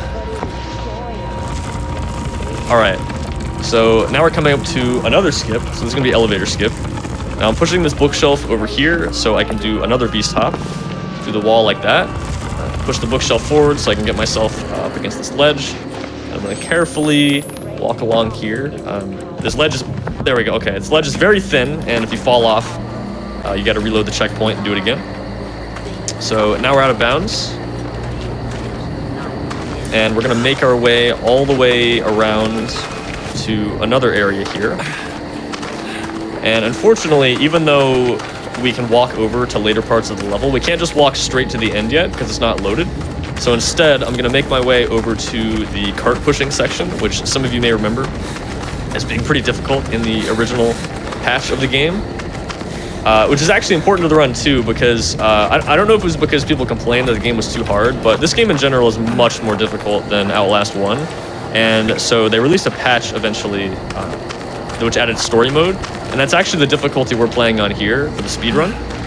Also, you can just kind of do that in some fences. You can just crouch through them, because collision is very interesting in this game, as you can tell already. So, yes, like I said, the cart pushing section, normally very difficult. On insane difficulty, it is actually really, really hard. But on story mode, we can just do this, which is a little bit silly. Even though Marta is one of the strongest characters in the entire game, we can actually tank about 3 hits here before she kills us. So we can just push the cart straight over to the gate over here and jump over it. And I had to be careful not to take fall damage doing that out of bounds, otherwise she will also kill you. I gotta mention that, you have to be at full health for this to work too. If you take fall damage along the way, she'll just kill you. Which I found out in one of my practice runs the other day. Which is not fun. I'm not gonna lie, this run seems terrifying to actually do with how close to death you end up getting. Like, for that point, would the checkpoint still be like all the way back at the barn, or like you have a closer checkpoint at that point? Okay, so for that It's part, all the way at the beginning of the town. Once you start to push the cart there, you do get a checkpoint. And Okay, that's nice. So I think part of the reason they had the whole checkpoint killing system was because each checkpoint loads something in usually. So right there, I pushed the cart and that saved, and then that gave me the checkpoint that loaded in this chapel area. So fortunately, that death there isn't too bad. But yeah, I think that might have been why, because sometimes if you skip checkpoints, even on accident, things don't load properly. So I guess their solution was to just kill you. It would have made, I mean, to me, I think it would have made sense to reload also, but it still works. I guess the job done. All right, so we're doing chapel skip right here. First try. That is ridiculously hard. That jump slide is pretty precise. So you're not supposed to be able to leave the chapel. That guy will always kill you in one hit. But if you do a precise jump slide there, you can actually get out. We're not done yet, though, because the other 2 guys will keep chasing us the whole time. So we have to be very careful about that. Since I got the checkpoint in the chapel, that's going to load in the next area. It gets a little convoluted, but like I said, we were actually in that area before. That's on the gate behind me, but it wasn't loaded yet. So we do have to hit specific checkpoints to get the level to load in. So you're able to see one of the guys down there. I don't know if the other one is there too. No, we're good. Okay. You know, I feel kind of bad for I always wonder, like with a lot of speedruns, I have to wonder how the characters think, especially this one, considering this guy came into a cult area from a helicopter crash, and then has started just kind of warping through walls, just merging through fences, I guess sliding. I have to wonder what they're thinking. I really hopping into a shelf and then 180 degree shuffling out of the wall. Oh, I don't know if you saw down there, by the way, also, but those guys will keep chasing you all the way up till this. So they won't chase us anymore, but that whole time they continued to chase me. So I had to try to manipulate them while climbing up that house there so that they wouldn't just immediately be there, because they just clip through walls to chase you until you get to that point, and then you know now we're safe. Well, actually, I have a question, because I did do some Outlast running myself, and I always wonder whenever you have a game that has a sequel, does this game share any types of tech with Outlast 1? Ooh, a little bit. So they did nerf or patch certain things. So a lot of the door glitches from Outlast 1, like door hops, door clips, things like that don't work. You can't. If anyone's familiar with wall riding, that still works in this game, although it's also not quite as good. Especially because the higher FPS you have, the harder it is to keep it. So if anyone doesn't know, a wall ride is a glitch where you open a door to get a small hitbox, and then you hug a wall, and as long as you keep touching the wall, your hitbox stays tiny. It's really useful for Outlast 1. In this game, there aren't really any wall rides that are super useful. Besides that, there's not a ton of stuff. This game has a lot of its own unique things, like kind of just jumping through fences and crawling through them and things like that. As well as sliding and crawling are both pretty broken as well. What I'm trying to do here is clip through this fence. We call this dumb skip because these kind of jumps and then side hops try to clip are very random. This one in particular, it either works first try or it doesn't really work at all. I'll try it a few more times to see if I can get it. If not, there's a backup, which isn't too slow. It's gonna happen in the next few tries, I believe. Okay. I'll try it a couple more times. All right. So yeah, this is in PB attempts. This is a bit of a run killer because you just get here and you do that and it doesn't work. But that's okay. We can do a backup here, so we can just clip through this fence pretty easily. There's got to be a way through. And we can just go around the lawn. No big deal.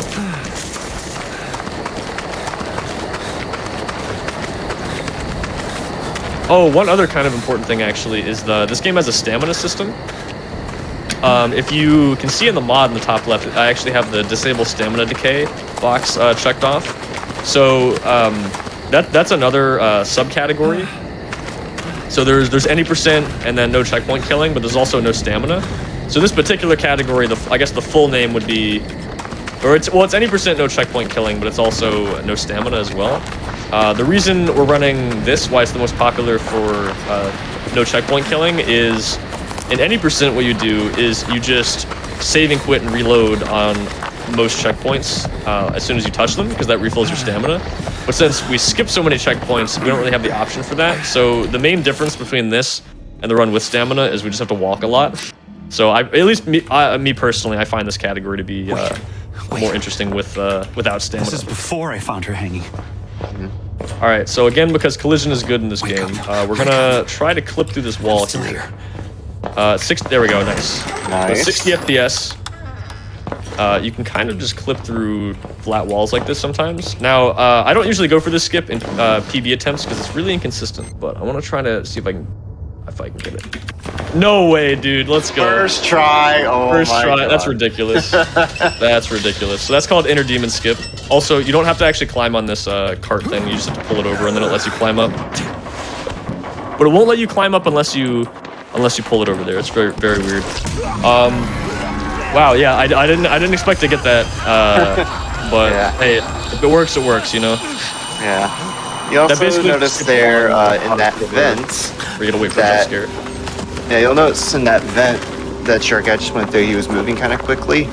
That's a bit of tech that was found pretty recently, I believe, where if you...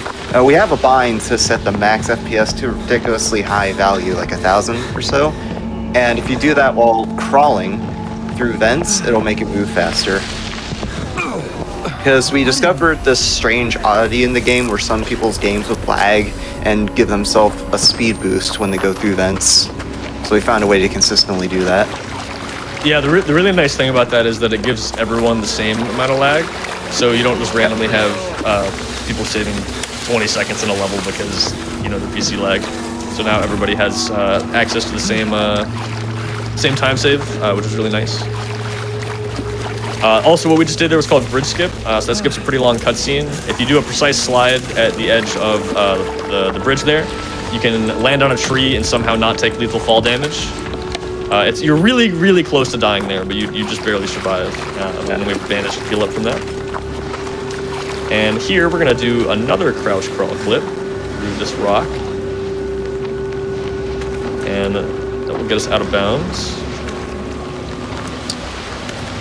So how does half of the stuff get found? Like, the amount of out-of-bounds tech I have witnessed, and, like, it hasn't even been 20 minutes. Yeah, the crazy thing is that this part, like all the way up through this skip is easily the hardest part of the run. Like Genesis, the first chapter, is just so packed with stuff. It's like, I'm actually really wondering that even more so because I remember we talked about it as well. For anyone who missed it, the no CPK part is checkpoint killing. So this game would actively kill you if you went out of, skip checkpoints for a while. So like, how does half of this stuff get found? I'm wondering. So a few of these things were found back in 2017, but they weren't useful because you couldn't do it for any percent. There was no mod. Right. So a lot of people just went back and found and thought, okay, hey, let's look at these. Let's try to find these videos of skips people found, all the way back then. But then also a lot of people just jumped into glitch hunting. I think part of it too is that there were at least a few people who were already used to glitch hunting and finding things for any percent. So they already sort of knew a lot of the glitches and out of bounds tech, like methods of getting out of bounds, things like that. But did you just glitch into getting attacked by cultists? We sure did. Oh yes, I didn't mention. So because of the out of bounds we did, when we go into the locker, the level's not really loaded fully yet. So if I hold back and mash interact, I can actually clip back through the locker, taking a shortcut through that school level. And it glitches out the textures for the beginning of the cutscene there, which is kind of funny. Okay, so finally, after all that craziness, we're at the first actual cutscene of the run.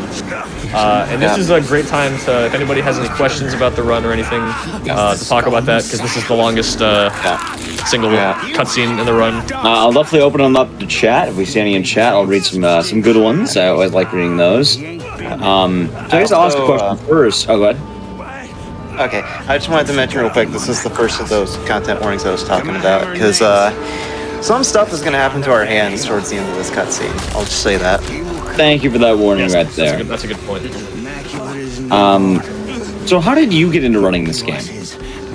So I started running. One of my Dead Space speedrunning friends, Radish, started running Outlast 1 glitchless. So then I also started running it, got into more of the Outlast 1 categories, and then from there, after I had played Outlast 1 for a while, I sort of think, okay, well, why don't I try Outlast 2?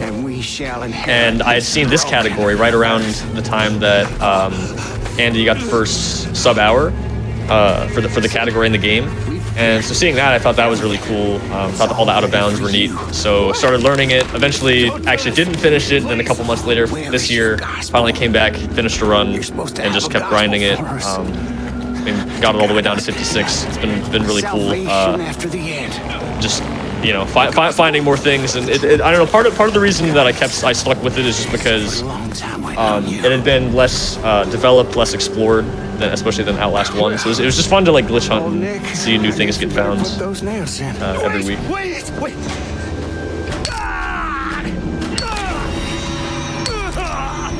What? They're crucifying him? Oh yes, yep, yeah, they sure are. So these people are part of the same cult that were chasing us in the chapel, but they've all been quarantined off, and they think that we are their messiah, so that's why they're doing this. We're actually going to skip a lot. There are a couple other things. They bury you alive at one point, shoot flaming arrows at you. We're going to skip most of that.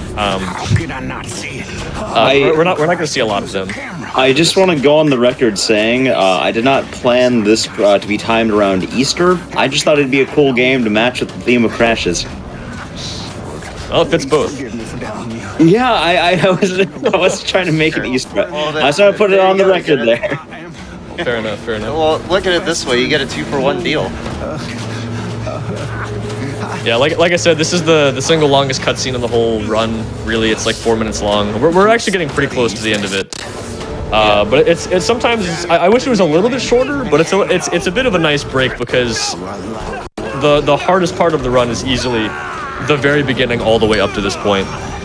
There's just so many crazy tricks you got to go for. So I imagine a lot of the skips and a lot of the resets in this game are probably very front-ended. Oh, definitely.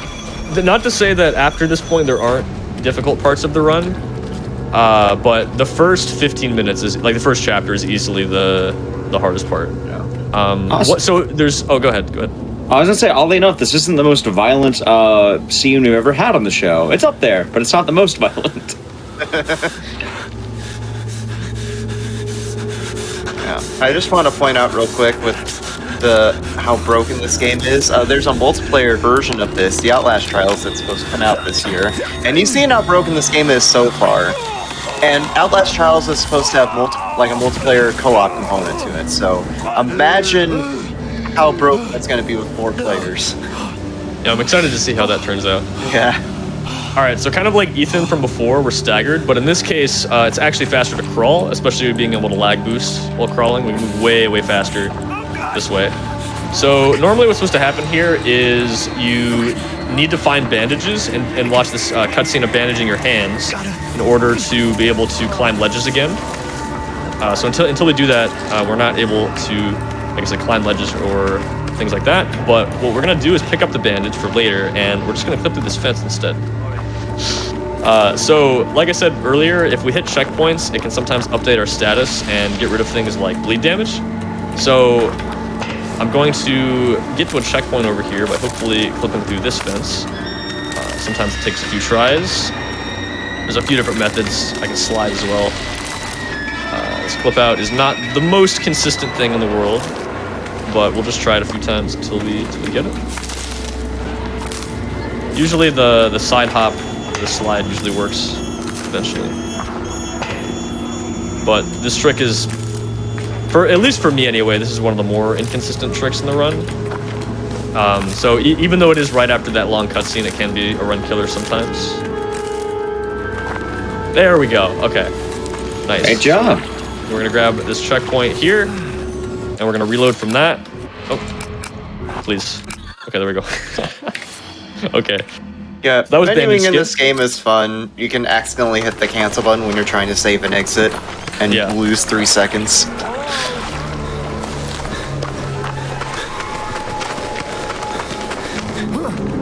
So there we go. So you might have seen briefly there that I have bandages on my hands. Even though I did not watch the bandage cutscene because I got a checkpoint after that cutscene ends, the game just updates your status to include it. Again, I mentioned the collision is very interesting in this game, so we're going to be clipping through a lot of fences.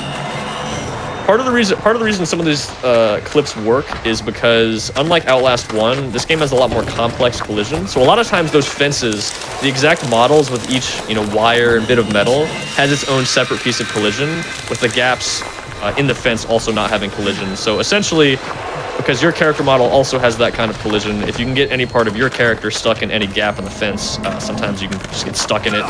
And once you get stuck in it, you can clip through it. I was very unlucky there, by the way. So we gotta do that again. But normally you go to the ledge and side hop, and you can avoid taking lethal fall damage. Sometimes you do anyway, but that's okay. Just gonna clip through these fences again. On the house on the right here, you're supposed to go in there and get your camera back, because as you can see here, it says I don't have my camera. There we go. But similarly, if I hit this next checkpoint after, it's a point in the game after I'm supposed to have already picked up my camera. So if I reload from it, it just gives me the camera back, which is very convenient. Also, I just want to take a moment to say, I was asked, is the run censored? And it is a big no. No, it's oh, there we go. No, it's not. There is a scene later on which I will be censoring because it's not censored in the game. Though the original release was censored, and then I guess they just patched it later to make it more graphic. I do appreciate that. But also, I just want to take a moment to also mention that on Speedruns From the Crypt, we do show a lot of games that can get pretty heavy, so always make sure to take care of yourself while watching. Horror is a genre that does explore a lot of rather dark themes. I know we've had a lot of interesting games that, you know, some of the imagery isn't always the best, but it is a genre that can be quite interesting, and I just keep that in mind as you watch a lot of the horror games out there. Yeah, for sure. Yes, there are one or two particular scenes that probably just for safety. Well, there's one that might be okay. I'll probably censor that one anyway. There's one at the end that I'm definitely going to. Definitely just give the heads up. It's always appreciated. For sure. And that's both of them are around the same time. They're both towards the tail end of the run. I want to say I've been enjoying it all so far, but also being a horror fanatic, I enjoy this type of stuff. It's really fun to watch. Well, I'm glad you're enjoying it. I'm really excited to show this category and just the game in general off to more people. Especially after it's been seeing a lot more activity with runners and glitch hunters alike grinding out the game. Because any percent used to just be glitchless, but you would do a couple tricks. But even any percent with having to get every single checkpoint in the entire game is all the way down to a 137.02, and actually has a lot of skips. It has so many skips that a glitchless category was actually eventually added because people just assumed for so many years, well, we don't really need a glitchless category if it's just basically the same run. But now it's not really, even regular 90% is not really glitchless anymore, which is pretty cool. Maybe I could... fuck. All right, so school roof skip. We're gonna try to clip through that fence. Very nice. And then we can jump all the way down into here and skip a whole bunch of running. And picking up this piece of paper, we'll start this next cutscene to start, which is going to warp us. And this is actually the bandage we were supposed to use during bandage skip. But since we didn't use it, I can use it here, which will let me run faster during this next section, which is going to save us a lot of time. Because we have to run after Jessica and use the voice, the microphone on the camera to follow her. Little one. And the better we follow her, the faster the section ends. And one quick thing to note, during that last out of bounds where he jumped into the cafeteria, he had his FPS at 60. How fast things load depends on the FPS. So if he had his FPS at, say, 144 there, the room would load too quickly, so he won't be able to jump in the cafeteria. You have to have it at 60 for that to work. Yeah, and it works out because you need 60 FPS to be able to clip to the wall anyway. So it's pretty convenient there. All right, so we're finally in the third chapter of the game. I don't think we've mentioned sort of how the game is structured yet, but there are 6 chapters. The last one is mostly cutscene, so there's not too much to talk about there in terms of crazy skips and things. But the first 2 chapters are by far the longest part of the run. Once we get to chapters 3, 4, and 5, things really start to speed up. This level, some of you may remember from your casual playthrough, which is it's the lake, and the majority of this level is taken up by the raft, where you have to pretty slowly row across the whole lake and watch a bunch of cutscenes. So what we're doing here is called raft skip, which is pretty self-explanatory. We're gonna be skipping most of the rafting section. We still have to do the last minute or 2, but this I think this saves about 7 minutes of rafting. Wow. Or something like that. It's a lot. One important thing to note is I do have to be careful not to stay in the water for too long, because there is a lake monster that will grab you. Fortunately, we have enough time to make it across here to the other side. Why is there a lake monster if it's just rafting? I'm not sure. I'm not sure. Also, really quick, it was asked what was the darkest game we ever played on the stream here. I would argue it's probably been Devotion. This is definitely up there, but I think Devotion's been the most gruesome they've had so far. Yeah, glitchless in this game would definitely be pushing it a lot more, I think. But since we can skip so many cutscenes, we actually also do skip a lot of other cutscenes and things in the run that are a bit more graphic, just because of the fact that we're, you know, skipping so much of the game already. Do a slide here to try to not take as much fall damage. Very nice. Alright, we're finally almost back in bounds. So we're approaching a section of the level after you normally get knocked off the raft and have to get back on it. So here's an invisible raft. We're gonna get on that. What's normally supposed to happen is it's loaded in, and you get back on it, and then that gets you to the final section of the raft. But the important thing is that interacting with that raft gives you a checkpoint, so we're able to reload from that, and the rest of this section loads in properly, and we can just glide on straight to the end. So yeah, just imagine this, but about 7 more minutes of this. Well, and even longer if you're running Hundo, because you have to stop to get recordings. Yes, that too. I was about to ask, so for glitchless, do you just... Is there's moments where runners would be doing this for like 7 minutes? I think it's, well, so that might have been a slight exaggeration. So the skip itself saves 7 minutes, but there is that brief section where you do have to run on land. But yeah, it's like at least 5 minutes of rafting, yeah, for sure. Which isn't too bad, you know, I mean, at least if you're the runner anyway, because you get to focus on trying to take tight lines, and that makes it not super auto-scrollery, because you actually can lose a lot of time on the rafting sections if your movement's not good, but it's definitely not the most fun part of the run compared to some other parts, yeah. Another fun part with the raft section is, and with the game in general, with the way we're running it here, the game is only meant to be run at 60 FPS. It is not at all optimized for the high FPS that we're running at right now.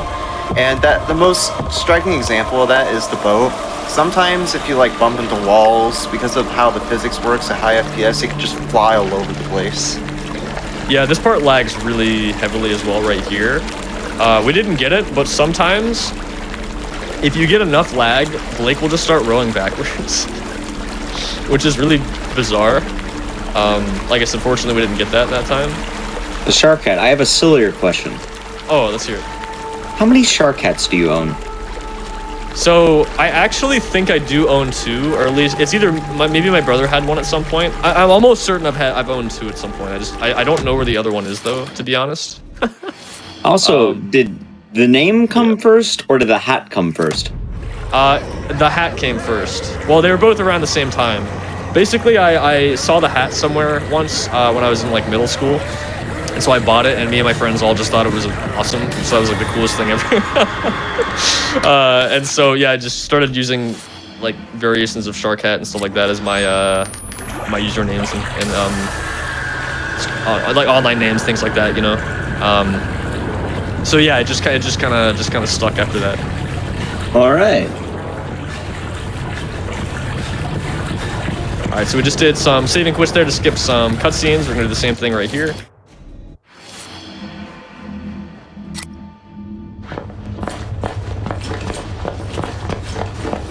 So we're in another school section here. And we're gonna be, oh yeah, so Jessica runs really, really fast here if you actually keep up with her. If only we could run that fast. Alright, so I actually don't know exactly why this works, but if you interact with this door and mash backwards, you can actually get a really big boost of speed like this. Well, okay, so it boosts you back anyway, but for some reason, if you mash back, you can just get launched even further and all the way around like that. We haven't mentioned it yet, but Blake has a top sprint speed, and we actually discovered that if you move your mouse slower, you're less likely to lose the top sprint speed. So sometimes like that, you'll actually see me turn slow on purpose, so I don't lose my fast momentum. And with that door zoom trick he just did, the speed of that you get is also dependent on FPS. So yes, if he was running on 60, he wouldn't zoom as far, but as you saw with 144 there, he just went flying. All right, and that puts us into chapter 4 here, which is Judges. And kind of like the lake, we're gonna be skipping pretty much all of it, but even more so. This level's not gonna look anything like it does in regular any %. I'm gonna go for a faster out of bounds here, or out of bounds clip. It's a bit more inconsistent, but I'll see if I can get it. If I can get on the platform here. It's kind of like some of the other tricks from before where you just jump into the wall and side hop. Does not look like, no, okay, it's not gonna work. All right, that's fine. This out of bounds looks pretty cool too. We're just going to crouch into this fence. We're gonna crawl right here, which is gonna unload the level, and then I can just run out of where the house would normally be. So now we're all the way out of bounds. So normally we're supposed to go into this whole mine facility. There's a bunch of school sections, lots of the game teleporting you around. Fortunately, there's a checkpoint that's loaded all the way at the very end of the mine facility, so we're gonna make our way out of bounds and run over there. And then we get to do some tricky platforming to get back inbounds. We'll see how this goes. This likes to troll me a lot. Yeah, he has to. You'll see that he's jumping on this thin line to get up this hill. If he's anywhere off this thin line, he'll just slide down. Yes, this slope is very annoying.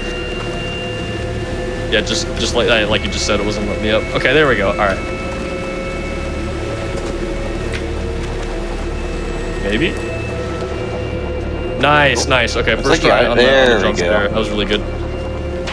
All right, so interacting with that is going to give us a checkpoint right there.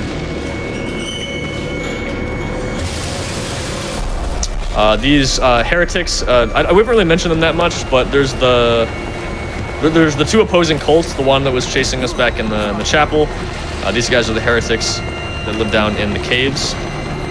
So we got to get back to that elevator and have it be loaded incorrectly. So the way we do that is come up here and grab another checkpoint and then reload from it. In just a few seconds here as I drop down. And then we're gonna do another really cool trick, and this actually works in any % also, and saves a full minute, which is really, really good. Because it doesn't skip the only downside to it is that you only have one shot at it.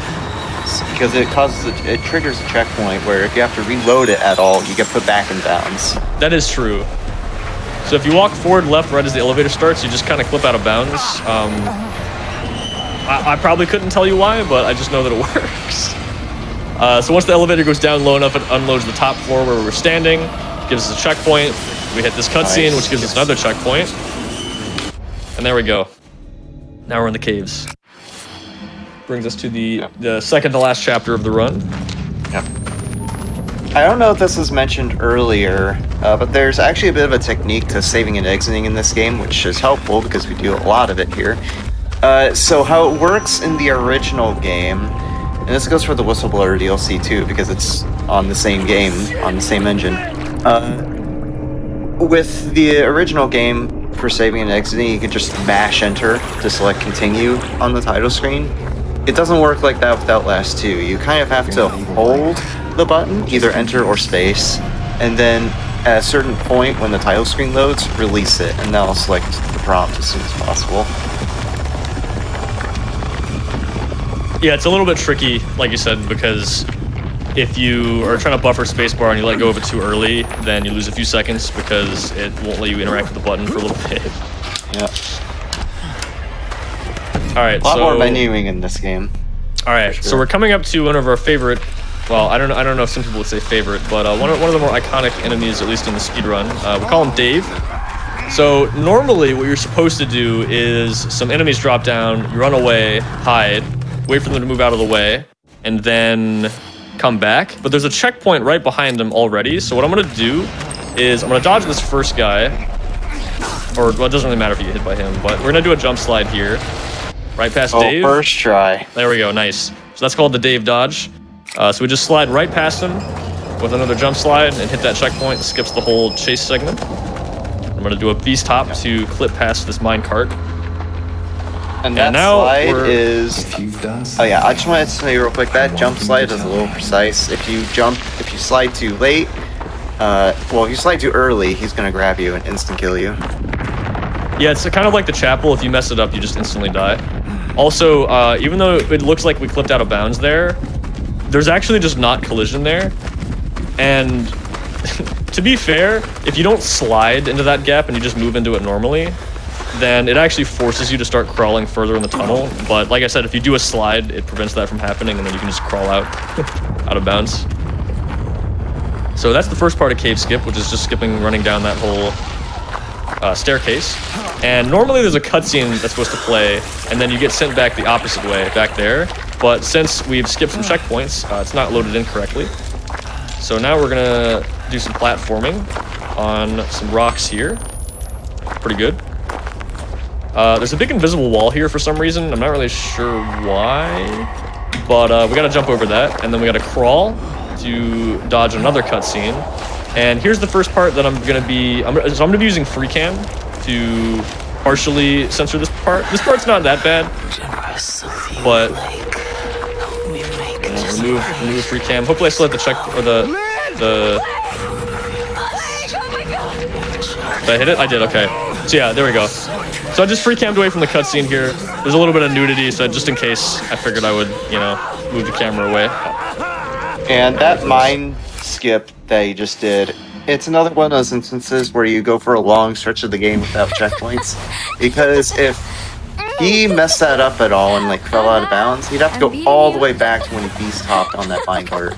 Get off. Yes, yeah. If you mess up any part of Cave Skip, you got to do the whole thing again. And also, after I was out of bounds and I had to jump on top of that slope, You have to tell me. that jump is also pretty tight because if you don't angle left and jump at the right time, you'll just bounce right off Unless you answer. and die. No. It's very sad. Fine. I want to tell a quick short little story about this level. So we're starting to enter the part of the run where it's a lot more kind of just hold W cutscene. There's not a ton of crazy stuff happening. Usually it's kind of fun. Once you get here, unless you need to get this next skip to PB, you usually already know if it's going to happen or not. Just because the last chapter, Revelations, is mostly just cutscene, like I said, but this is still the last level before that. So a while ago, we added some individual level boards to speedrun.com for this game, and this became the most competitive IL in the game, even though all you do is hold W for a minute, watch a cutscene, and then run for like 30 seconds. But it's just because people would grind it as a meme. But then somebody actually found a way to skip part of it. So it's really random. I'm gonna go for it.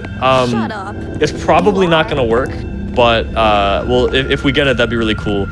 Basically, I'm holding W here, and there's another cutscene we run into. But if I'm spinning the camera really, really fast, sometimes you'll get displaced as you enter the cutscene. And sometimes you'll also get displaced far enough so that when the cutscene's over, you get clipped into a wall, and that lets you skip about half a minute of running down a hallway and back. So again, not a huge deal if we don't get it, but it does look really cool. So hopefully, I mean, at the very least, we'll probably get pushed a little bit, and it'll make the cutscene look kind of silly, or just a little bit different.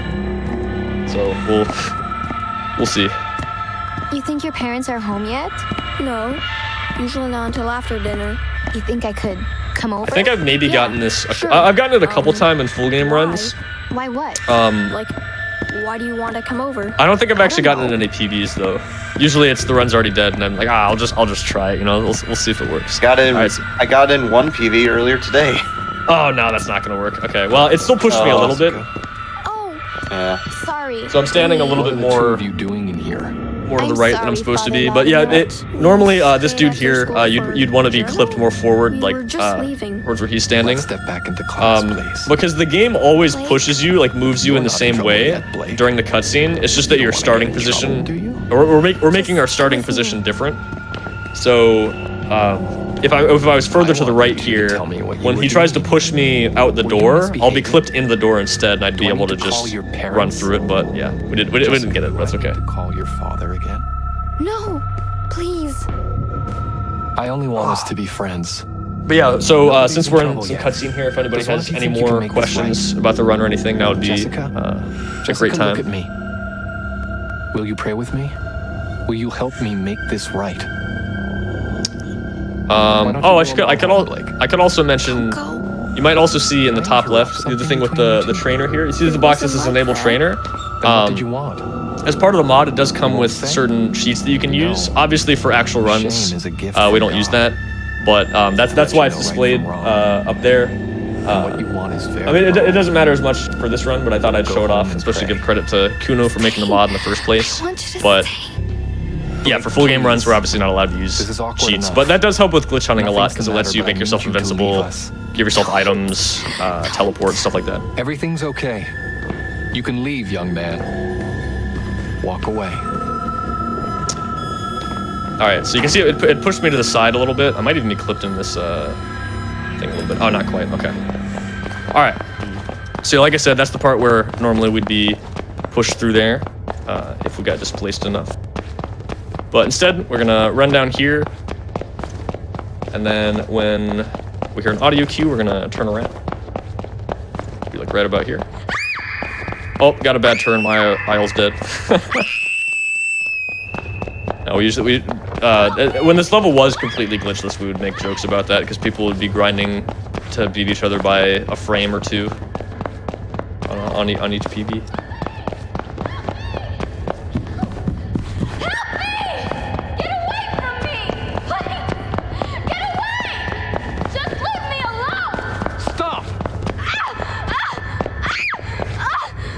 Okay. All right, so we're pretty much at the end of the caves chapter now. This level is considered to be part of that chapter as well. So now we're entering the 6th and final chapter of the run, Revelations. Like I said, unfortunately, there's not as much stuff we can do to skip this chapter. It's a lot more locked down than the rest of the game. There is one out of bounds you can do, but it only saves a few seconds, and it involves like you have to clip out and then clip back in as well. But hopefully someday we'll be able to skip more of this. The real frustrating thing too is you can actually get out of bounds and skip certain things, but then you soft lock because the rest of the level doesn't load in, and a lot of the checkpoints that load things are in the middle of cutscenes, and some of those cutscenes start by watching other cutscenes, so it's kind of a mess. But I don't know, maybe we'll find something someday. Oh yeah, we're about to meet up with Lynn, by the way. We haven't seen her pretty much the entire game because we've skipped all the cutscenes she's been in. Lynn! You're pregnant. So yeah, she's not pregnant at the beginning of the game, but then now she is. I think a lot of it is hallucinations. Like some of the plot is a little bit vague, especially the first time you play. At least as far as I'm aware, I don't think she actually is pregnant. I think it's all hallucinations. Like Nerd was saying earlier, the what's it called? The experiments from Murkoff, the company from the first game. While there aren't any huge skips or anything in this last section, you can still lose time. Usually it's not more than a few seconds, but it mostly comes down to taking good lines, having good movement, that kind of thing. There's like 1 or 2 saving quits you have to do. But like I mentioned, even with having to walk with Lynn here, not being able to crouch, crawl, jump, slide, any of that stuff, you can still clip out of bounds with Lynn because the collision is very interesting in this game. But again, unfortunately, you can't really do a whole lot with that. Game checks if you have Lynn. Yeah, that too, yeah. Be careful. Fuck. Lynn, you okay? I'm coming down. Yeah, something I don't think we've mentioned yet is that bumping on things in this game, especially with what Shark Guy was talking about with moving the mouse slowly to keep movement speed, you can bump into things a lot and just lose random, like, milliseconds here and there. Back here. Blake really likes to get stuck annoying. on pebbles a lot, I've noticed. You can even run into a cactus and take damage from it. Oh yeah, cactuses can hit you. But the funniest thing is you'll walk by a tiny rock and he'll just stop moving completely. Yeah, getting hit by cactuses happens so often in runs of this that it's basically become a tradition, almost like a ritual or something, where if you don't get hit at least once by a cactus in a run, it's not a real run. Oh yeah, so Marta's chasing us again, by the way. We haven't seen her in a while. But we're too fast. Alright, just kidding. She catches up with us anyway. Yeah. The funny thing about that, though... I think it's mud from the caves. Yeah, the funny thing about these cutscenes that we have with these enemy encounters is The game, we didn't see it because we skipped a lot of the cutscenes, but a lot of the cutscenes have this very convenient thing that comes to help us. Just all of a sudden. Like right there, that thing impaled Marta. Yeah, that was pretty lucky, I'd say. Fuck you! And fuck your god!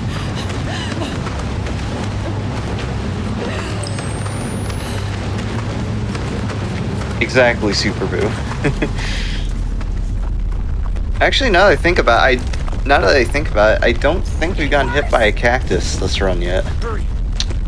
That is true. You do see a lot less cacti in No CPK though. Yeah. There's that one in the second chapter. I think it's the part where Nick's shooting the arrows at you. I always get hit by a cactus there. Or do a lot of the time. Alright, there's another save and quit to skip a little cutscene here. Some of these save and quits might not actually be faster in real time, but about the same.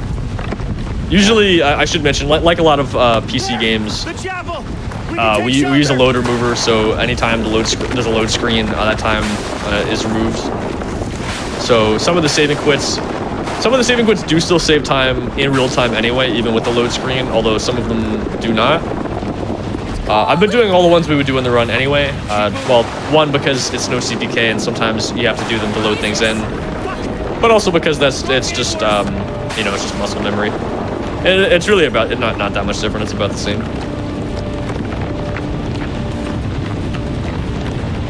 Come on, Lynn. All right, so here's the next scene. The main scene we want to censor, which is where Lynn gives birth. Fortunately, using free cam tools, we can pretty much avoid this, so I'm gonna do that, and we're gonna go check out some nice painting over here of the sun.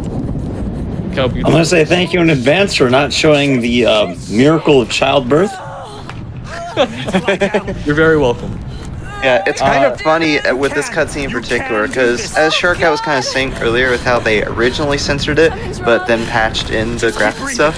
Originally with this scene, the camera angle towards one particular part of the scene where it shows the birth, it showed it at a different angle, so it didn't show as much.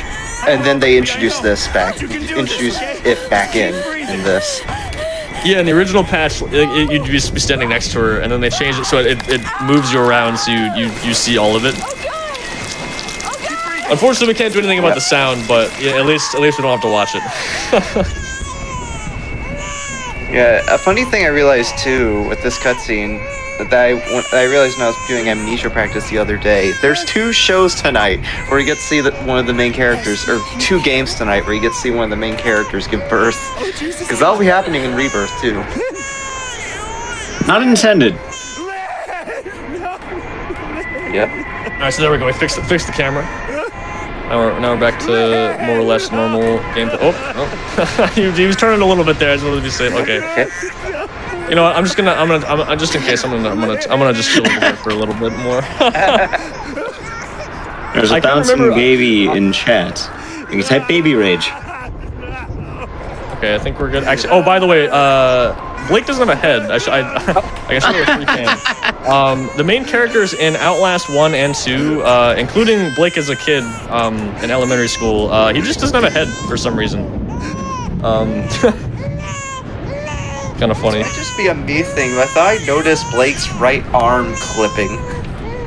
Oh yes, when you go into when you hold the camera, his hand like kind of breaks. I don't know. It's really weird. Said you haven't even kissed her yet. Well, it might just be a free cam thing, maybe, but no, it yeah, it looks really jank. Drama, the play. We're saving for the actual night. We are.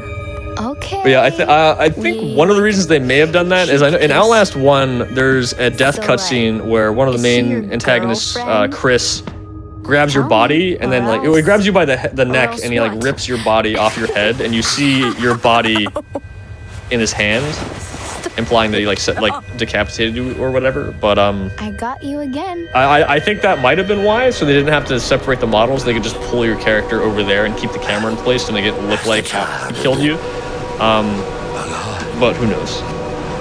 Yeah, oh yeah, this is Nock, by the way. He's also one of the main villains. We haven't seen him very much. Yeah. He's one of the main leaders of the cults. The child's too strong. Free cam's kind of funny, actually, because in Outlast 1, I don't know if you can do it in this game too, but in Outlast 1, if you go into a free cam while you're climbing the ladder, Miles just climbs the ladder infinitely. I didn't know that, actually, but that doesn't surprise me that much. That's the thing. Who will he have if he destroys us all? Who will he have left to punish? Yeah. This is, by the way, another cutscene we're gonna censor. Yeah, well, we don't have to do the free cam for this, though. We can just point the camera down for it. Oh yeah, I can just do this.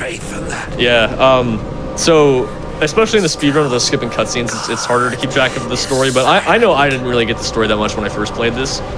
From what I've gathered from speedrunning it so much, one of the things that confused me was the school sections, and I believe it's basically Blake going back in time and remembering all these things that happened and his guilt and him trying to deal with that. Because each time it happens, I believe everyone's hallucinating and they all see different things. Blake just happens to see his elementary school. But that does make it a little bit confusing. They also don't explicitly mention Murkoff, like in dialogue anyway. I believe some of the text, like logs and things you can find, explain it or hint at it a little bit. Was Blake just like chilling while that guy was like? Yes. He's just watching him do that whole thing, and then he doesn't say a word, just gets up and leaves. Yep. At this point, because of all the pulses assaulting his brain and making him, he's basically gone insane by this point. Yeah, I wanted to mention we're actually coming up on the end of the run pretty soon here. We're going to be walking up to the end. We're going to get one final blast of light, and we're going to run down a hallway. And once we grab Jessica's hand, that's going to be the end of the run in about a minute or two here. So I'd just like to take this moment to shout out the Outlast speedrunning community, especially all the people who've been running this game a lot in the past couple months. It's been super fun grinding out this game and finding a lot of cool tricks. And hope you all enjoyed seeing this category. Like I said, this category is only a year or two old because of the development of the mod. So it's still relatively new, and we're still trying to push it down a lot more. I also want to give my own quick shout-outs too, because as I mentioned at the beginning, I've run these games since the first game came out. Quite literally, the first game, and I guess this game by extension too, is kind of the backbone of my speedrunning career and really motivated me to get good at speedrunning and gaming as a whole. Try to find me over here. Yeah, so if you're interested in learning Outlast 1 or 2, definitely give it a try. They're pretty fun. Yeah. All right, time's coming up. And don't worry. Right there. There we are. Nice. That is Outlast 2, any percent, no checkpoint killing, no stamina. That was pretty smooth, I feel like. I don't think there were too many mistakes there. That was pretty good. I think that was sub-hour in-game time. Not bad at all. Send me quietly to sleep. You had about 59:43. Wash away. 59:40. Oh, great. Really? Yeah, sub-hour RTA? Sub-hour RTA. That's great. Yep, yeah. that's insane. I think that was a pretty good run. You already did the shout-out part, so if anyone wanted to find you, Sharkhat, on Twitch, where can they find you? You can find me at Sharkhat87 on Twitch. Like I said, I run this game a lot. I currently have the world record at a 56:22. I'm trying to get it down to 55 or 54 maybe. But I also run the whole Dead Space trilogy, Dead Space 2. I'm trying to grind the first sub-hour in that game as well. So that's kind of what I'm up to right now. So if that sounds interesting, feel free to check me out. All right. Well, thank you for the run. It was a fun showing. I like watching this game. It was definitely it was a buggy experience. It was fun to watch. Well, yeah. Thank you for having me and giving me the opportunity to show off this game and this category in particular. It was a lot of fun. All right. Anyway, with that being said, we're going to be going on to our final run of the night in one moment here. But before we go, I do just want to say that we're going to take a quick wellness break. This is time to stand up, touch your toes, stretch your legs, and do what you generally need to do so you don't die of blood clots. As well, Games Done Quick Highlights is a channel that features highlights of our GDU Hotfix shows. Use the !highlights command to learn more about our highlights. We'll be right back.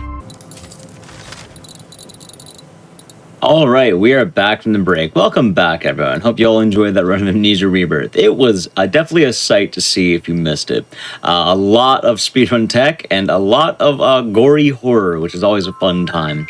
We're going to be going on to our final run of the night, continuing on the theme of crashes. We're going to be crashing right on in to Amnesia Rebirth, which this is a pretty interesting game, and it's going to have some very, if I remember correctly, I guess it's going to be kind of similar to Outlast. Let's just say that much.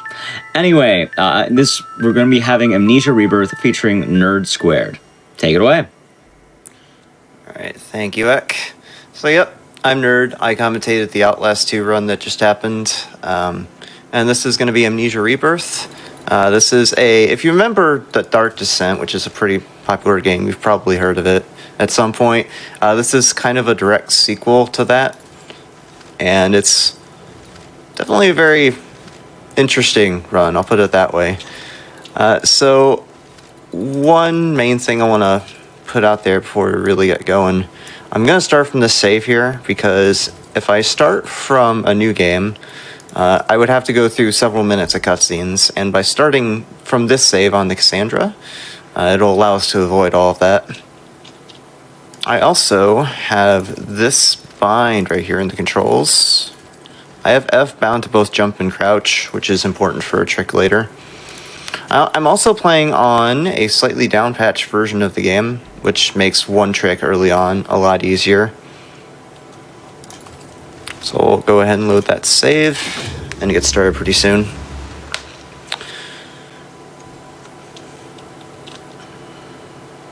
So time starts as soon as I press space on this load screen, because that's when the game really starts. Load screens in this game take an eternity, by the way, for reasons I'll explain a little later, because there's a lot of stuff at the beginning.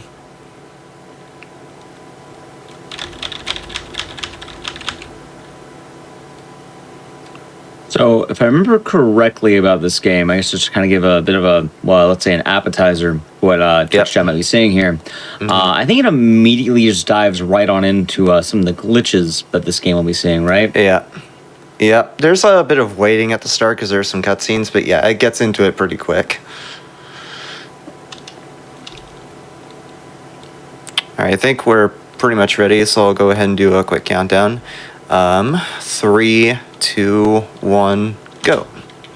By the way, for runs, we normally use an auto splitter, which starts a few seconds later than this, but it's I'd start time there just for consistency. Sounds good. Also, volume warning. We get a loud jump scare right at the start of the game. Alright, so, and this is Rebirth. I just talked about how it's a sequel to The Dark Descent. In this game, we play as Tassie Trianon. She's this French archaeologist. Keeping with the theme of this show, she's on this expedition with a crew in Algeria, but they crash land in the Algerian desert. And so our goal now for the rest of the game is to try to find our crew and get back to civilization. So we have a bit of cutscene at the start here because we're just getting our bearings as to where we are and getting out of this plane. So I'll go ahead and explain some of the glitches we'll be seeing, at least briefly. So if you're at all familiar with Soma, which is the game that Frictional made before this, that game runs on the HPL3 engine, and this game also runs on the HPL3 engine. So if you're at all familiar with the speedrun for Soma, or at least know the glitches from Soma, you're going to see a lot of similarities between the two. But Rebirth also has its own unique quirks that it introduces that we'll get to see throughout the run.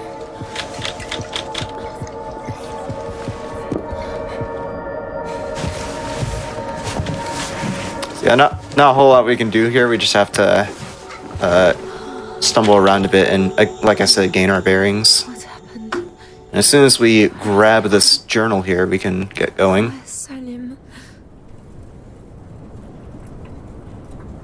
And we'll just immediately close that. So I'm going to grab this life vest here in this chair. I'll be using that for the first glitch in a second.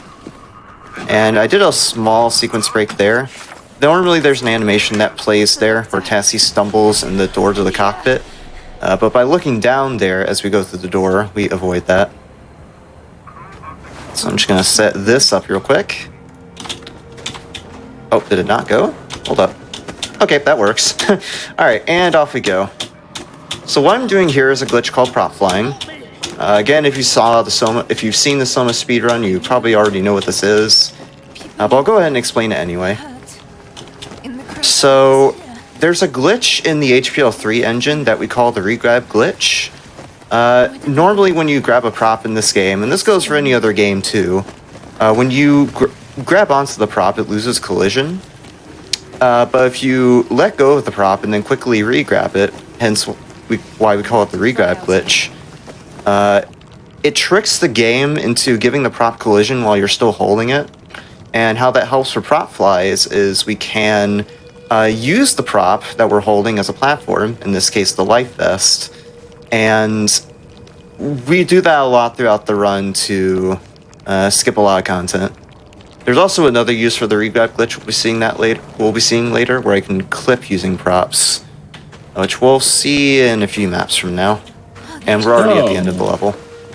When you say that life preserver was really a flotation device? Look at the hands. Such tiny yes. fingers.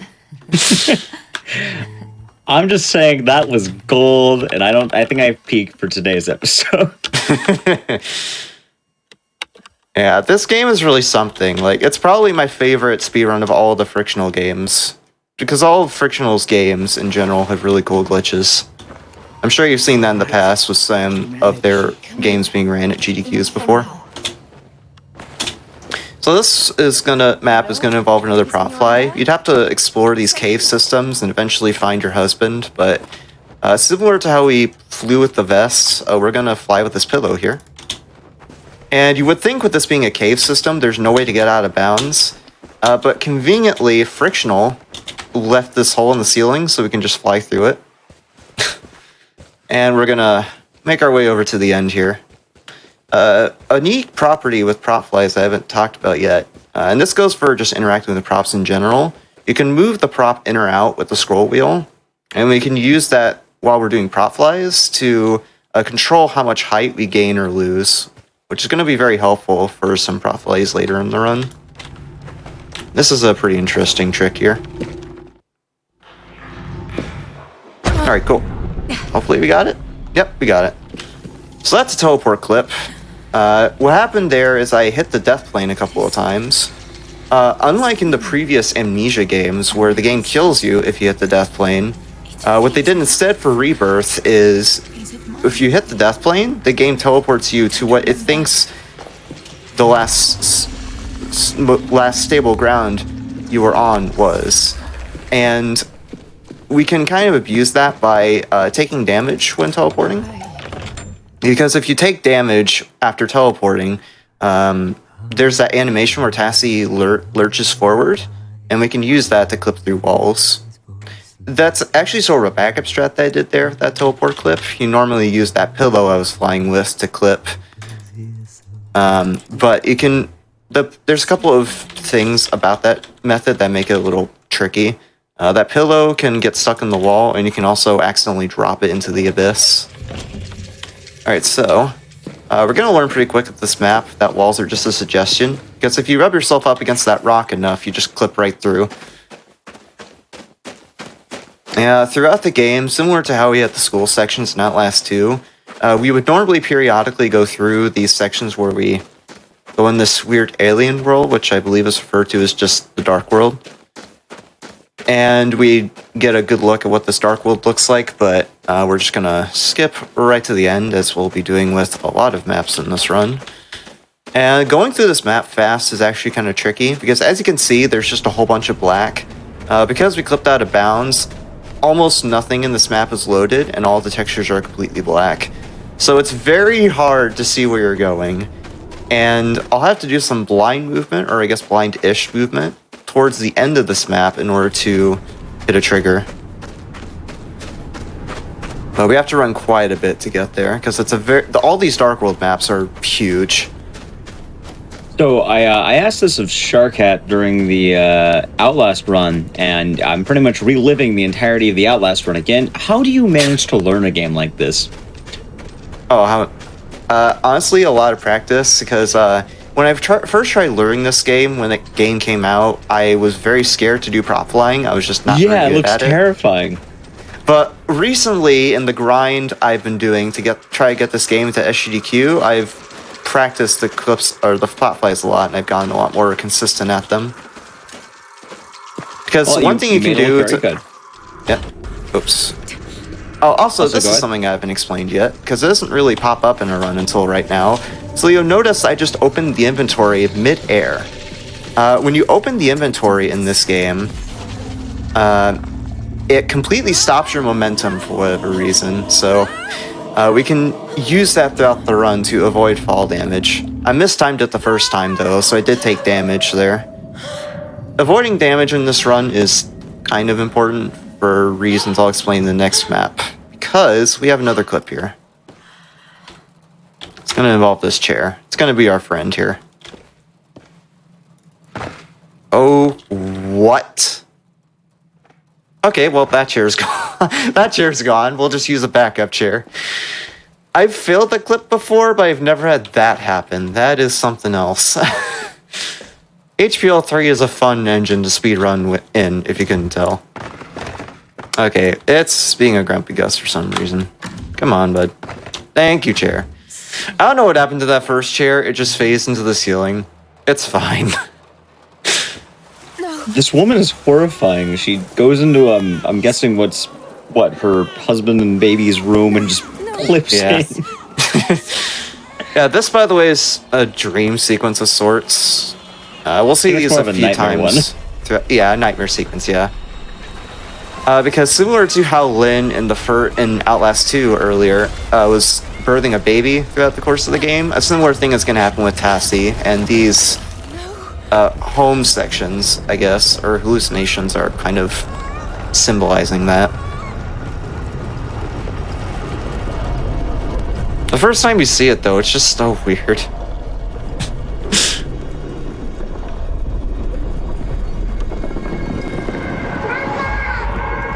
Load times in this game, kind of on a similar tangent, load times in this game are pretty long because there's cutscenes here, as you can see, that kind of tell you the story as you go along in the game.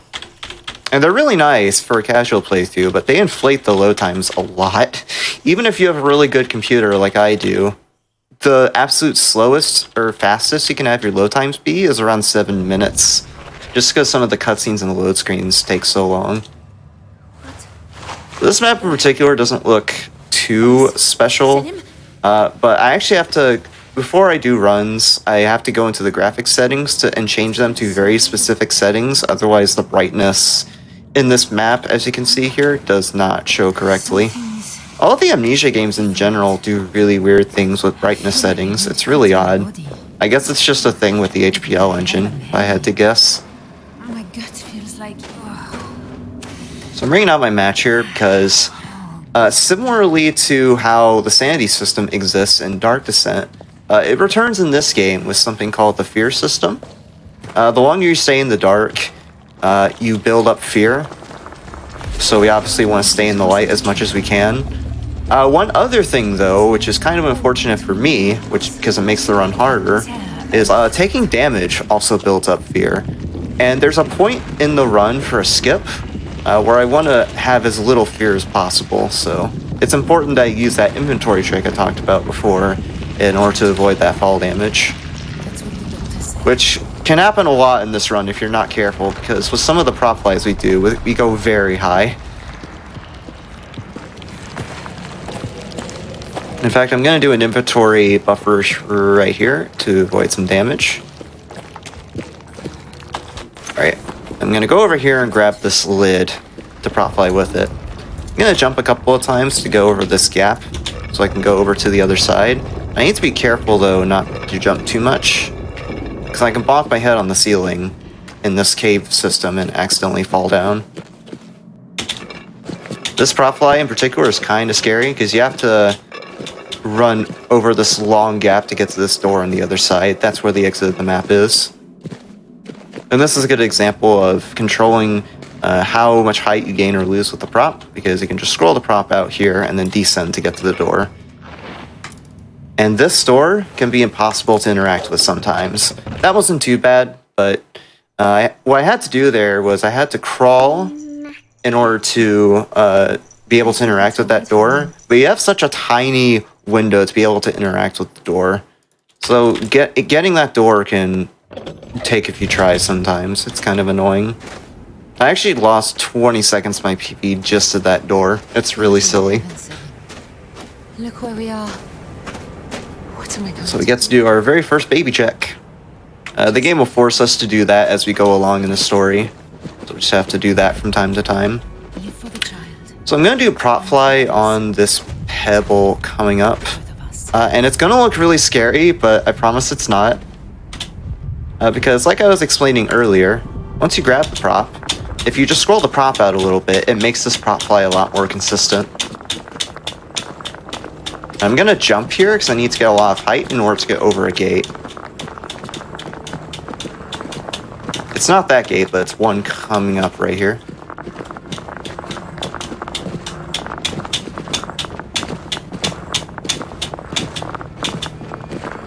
Okay. So by doing that, we avoid a few more triggers where we'd have to check on our baby. And we can go to the next big hub area, which is going to be this courtyard. We're going to have to break open a door by shooting a mortar shell out of a tank. But we need to grab a few materials first to make that mortar shell. And these maps are pretty cool when done right. There's some really cool out-of-bounds routes you get to do here. We were here. Press X to baby check, exactly. Why? If you time it right, you can actually end that animation immediately, but I haven't gotten to timing. I haven't practiced it very much.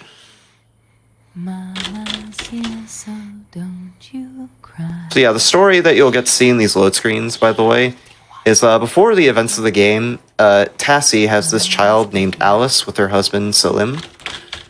And I'm not going to spoil it quite yet, but some bad things might end up happening to Alice later. Not nearly as bad as the stuff that happened in Outlast 2, but things aren't going to turn out so well for her. So I'm going to do a prop clip there with that sandbag. And this skips about half of the fortress here. I'm going to grab this basket to clip with to get to the end of the map. Because this fortress that I'm going through right now is where we need to grab one of those materials that I was talking about. I'm gonna try to do a side clip or a clip to the side with these props, which can be kind of annoying sometimes. There we go. And I'm hoping I don't mess this part up because it looks really cool if I do it right. It was a little sketchy because I had a weird thing happen with the camera there, but we made it. That just skips running down a pathway to the exit, which saves 10 seconds or so. I want to say 10 or 15.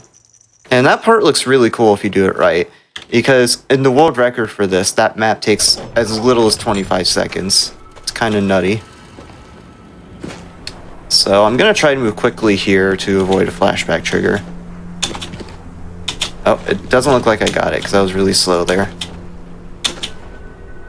Yeah. So I was trying to avoid this flashback here. If you get the flashback, it loses around 10 seconds.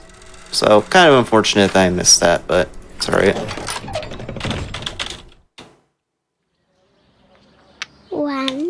So in this next map, the arsenal, we're going to grab the last 2 bits of materials that we need for that mortar shell.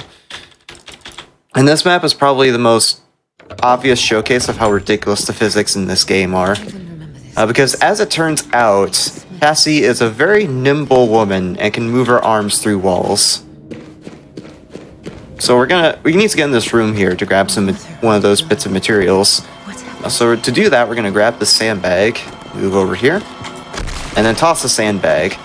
That breaks the wall from the other side, so we can go right in here, grab the materials, and then go right out. That saves a few seconds because it avoids having to do a prop clip to get back in that room. So I'm going to put this on kettle. Horrifying. Yeah. So I'm going to put the materials there in that kettle so it can boil. And I put the lid back on there because it makes the material there cook about 1.5 seconds faster.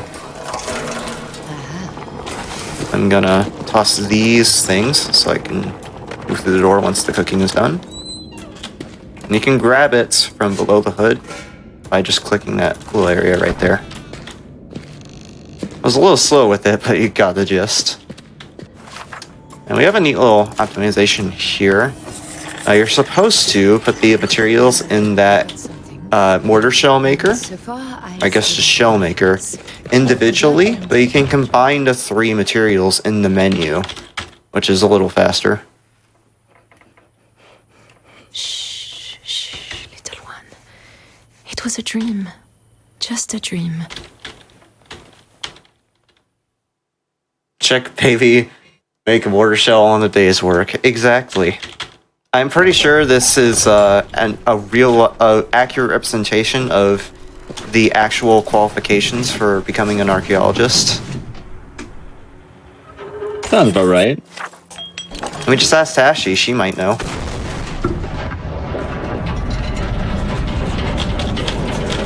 So actually, I guess potentially dumb question here. So I guess you might find my answer in a moment here with the mortar shell. It's like this is breaking a wall, right? Yeah, it's just breaking a wall, because you're supposed to break that wall open by tossing a sandbag at it after you get the materials. But I grabbed it through the wall and broke the wall from the other side. I mean, for the, so what the mortar shell's actually like, you know, so you get the mortar shell, you fire it, and then I'm assuming the mortar shell's breaking. Yeah, you're supposed to fire that mortar shell to trigger that cutscene where the tank falls through the ground. Gotcha. Okay, I was about to ask, like, can you go through the thing that the mortar shell is breaking? But I guess if it's just a cutscene, that might be... You can by prop flying, but there's nothing there. Okay, thank you. It would be good. It would be cool, though, if you could skip all that, because that would save several minutes. In theory, could you actually, because we saw the horizontal clipping and this, showing my lack of knowledge on prop flying and the way the physics work. Is it possible to kind of go vertical with some of the, like, prop clipping, for instance? Not that I'm aware of, no. All right, thank you. Yeah, we actually broke this game pretty quick after the game came out. So for reference, the game came out roughly around Halloween 2020, October 29th to be exact, I'm pretty sure. And within about a couple of months after the game came out, the route was already optimized and settled to where it is right now. It's actually pretty insane. I need to get out of here. So I'm gonna clip with this jar, which can be a little finicky, but I got it first try. So I don't normally do this in runs, but I am gonna safety save here, which does dock me a little bit of time because, like I said, loads take an eternity in Amnesia because of the this time it doesn't inflate because of the cutscenes, but loads just take a while in general in this game, with or without the load screen cutscenes. So each load, if you're timing this by in-game time, which is how we normally time this, for each time you have to reload, you waste about 10 seconds. But I'm saving here because I have to do this jump. There we go. It doesn't look like much, but if you cut that jump short, you are soft locked. And if you have to start the map from the beginning, you'd have to watch that entire cutscene we watched earlier where Tassie gets out of the tank. It's very slow. It wastes about 40 seconds. Plus the amount of time it takes to clip in the wall again. That didn't go too bad. It was pretty quick.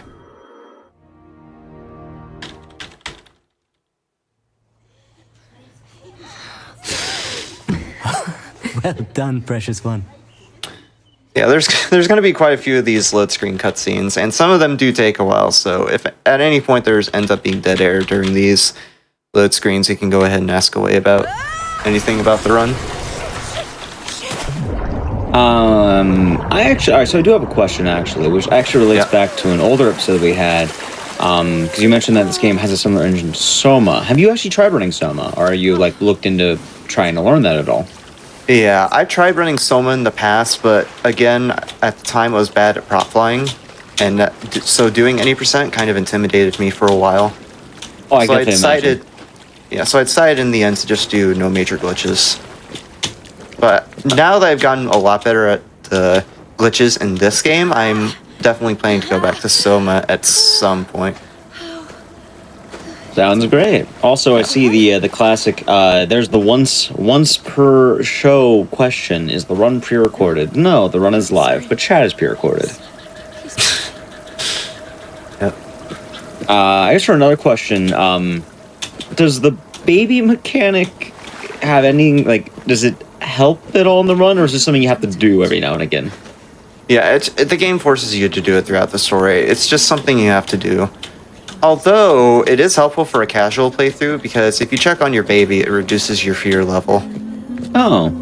Yeah. Kind of similar to how you have the sanity potions in the original. Who are you? What do you want? I'm going to do an inventory buffer there, and we're going to go through this definitely solid rock to get out of bounds. I just find this entire run kind of funny, because there's some instances where we fly over really large gaps or just fall 10 stories. And keep in mind the entire game that Tassie is pregnant, so just imagine a pregnant lady doing that. It's really silly. Speaking of really silly, we're gonna do a boost here. There's a cliffside here, and I'm gonna try to jump into it in order to boost myself forward. And in order to get a little bit of speed off this cliffside. It's a little, not necessarily random, it's just kind of precise, so we'll see how good of a boost I get.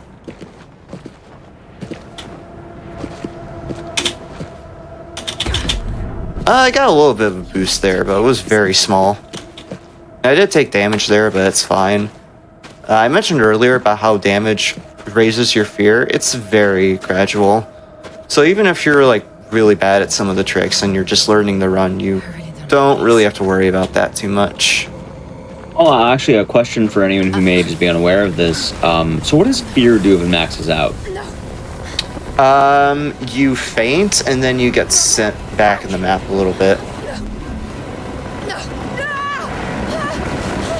I'm not sure how it determines where it sends you when you faint, but I imagine it's pretty similar to how the teleport clip works.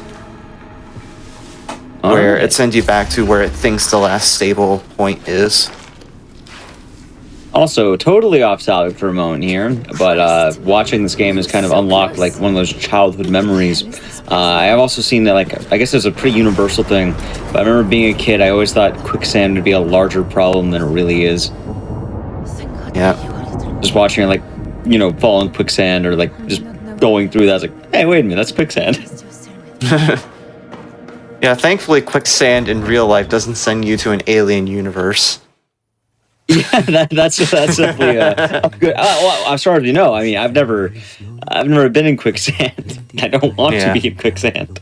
Also, I have to mention this real quick. Twitch chat, you all are gonna love this next level because it has a certain item in it that you're gonna love.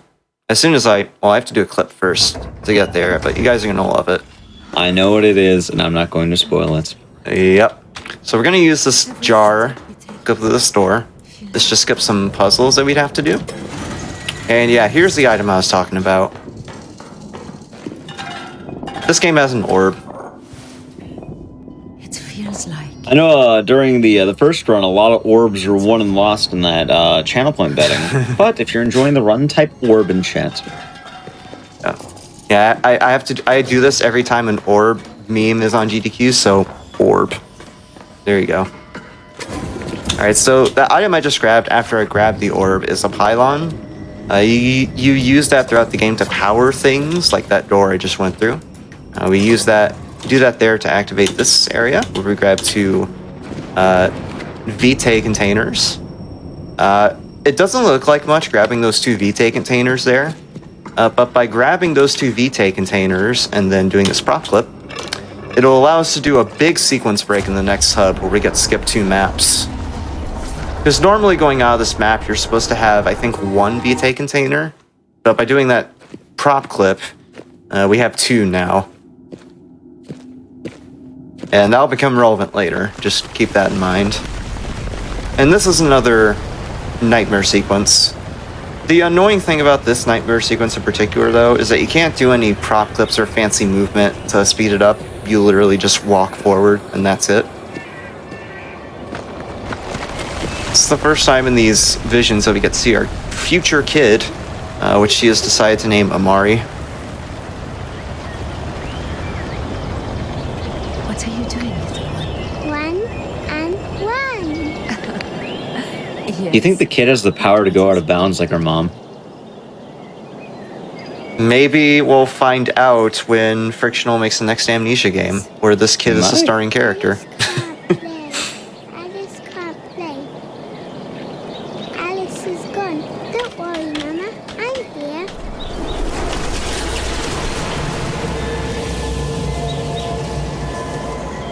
While these sections are pretty straightforward, you do have to pay attention somewhat, because in order for the end part of these nightmare sequences to happen, where this baby grows, you have to look at the baby's face for the animation to play.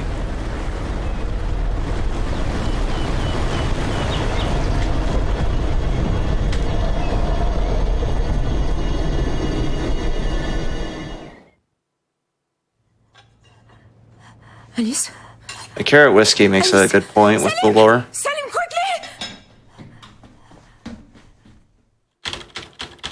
Yeah, as you can see with Alice, she's not doing too well.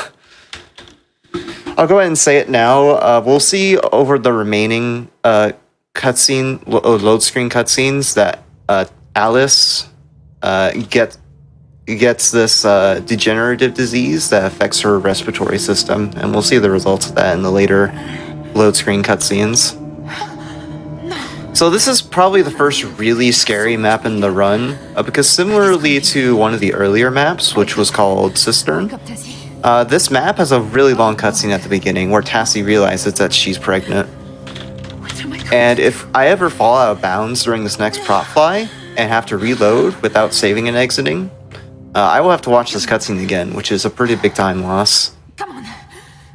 Pull yourself together. And this map in general has some really annoying tricks in it. We're going to use this platter to clip out, or pop fly, but I need to scroll it out with some shenanigans in a second once I clip out here.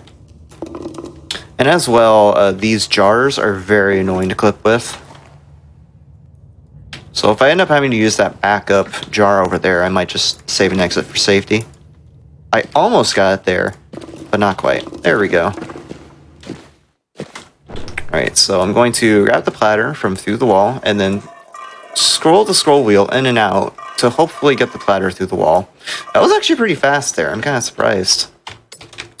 So I'm going to save and exit real quick for safety. Because again, if I mess this up, I would have to rewatch the cutscene normally. Oh no. Yep. That's the kind of scary thing about this run. It's tough as it is getting used to the glitches, and then like the last half of the run has some pretty scary prop flies. So it's definitely a little nerve-wracking once you get to that part. Alright.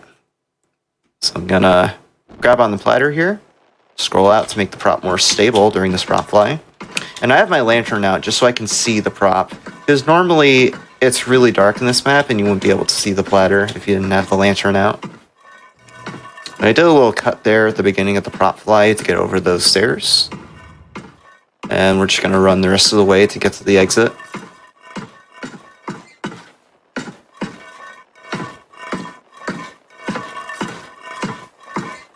Fun fact about this map that I just remembered to say.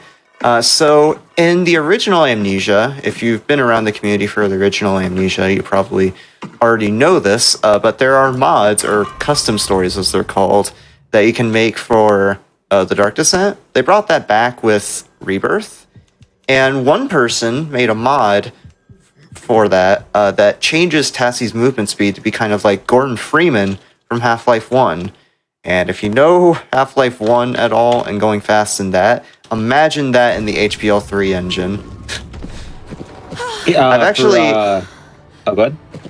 I was just going to say, I've actually done some testing recently for that Half-Life percent mod, to see if I can do a speed run of it. Also, there's the orb again. I've done some testing with the Half-Life percent mod to see if I can do speedruns of it eventually. And when you sprint in that game, Tassie turns into Sonic the Hedgehog. It's crazy. Just as I guess a reference for people who might know about Half-Life, I think one thing I might remember, I don't know if it was Half-Life 1 or Half-Life 2 though, isn't there something where you can go really fast but you have to go backwards? This isn't working. Yeah, that doesn't exist in the Half-Life mod. Because Gotcha. the Half-Life percent mod is based off the Half-Life 1 movement.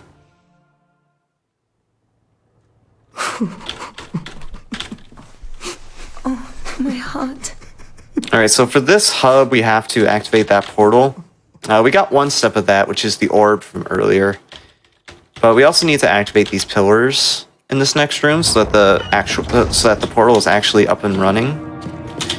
This map is kind of scary because I'm gonna very delicately throw this sandbag. Because around this entire opening right here is a big trigger that would cause a radio conversation, basically a cutscene, between Tassie and the rest of her crew. And I have to move very delicately there, as you saw with those jumps, in order to get around that trigger. If I get it, then it's fine. I'll just wait it out until the cutscene is over. But it looks like I didn't get it, so we're okay. So, and I brought that sandbag with me because I need it to prop hover in order to get out of here. Because once I activate the pillars here, the cutscene trigger is still there, so I have to prop fly to get around it.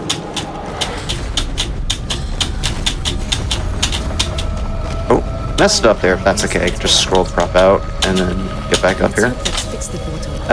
Again, very convenient hole in the ceiling, so you can just drop right in. And this door drop at the end is kind of scary. Because if you fall out of bounds there, it's really annoying. In my PB, I've lost about half a minute there to falling out of bounds and having to listen to the radio cutscene anyway. Alright, so we've activated the pillars proper. Now we can actually turn on the machine. You have to go in here and turn this lever first. Just to activate this machine, we have to turn these 3 levers. But we can't just activate the machine straight away. We have to try to activate it first. The machine fails, and then we have to reset all the levers and then try using the machine again. And this is part of the reason that we got those 2 VTA containers earlier.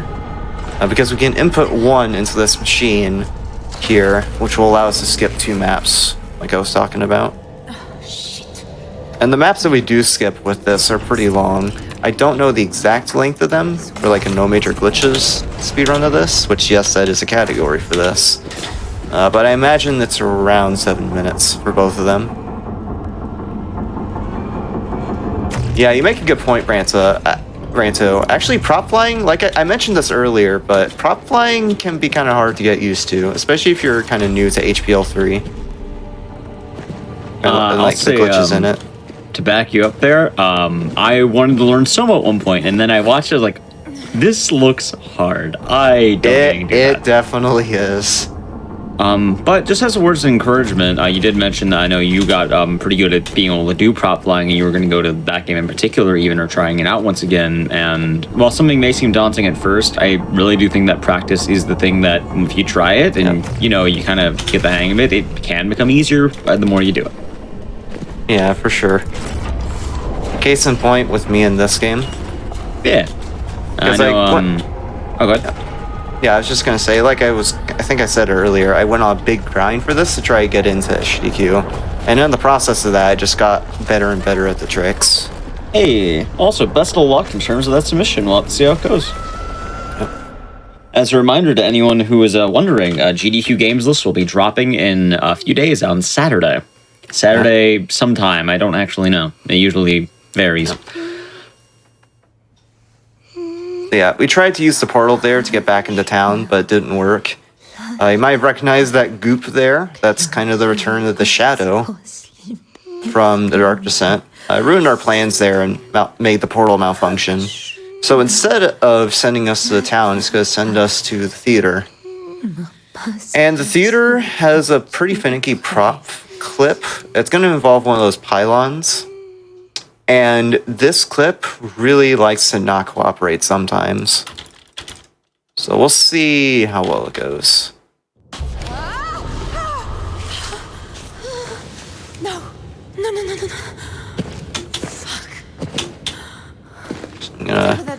grab it right around there. That looks good. In this section, something happens to your baby and you'd have to use the machines in here to try to help heal her. But we can skip that by doing this clip. So I'm gonna put the prop right there, and first try. Oh my gosh. That causes me a lot more grief than it might seem like.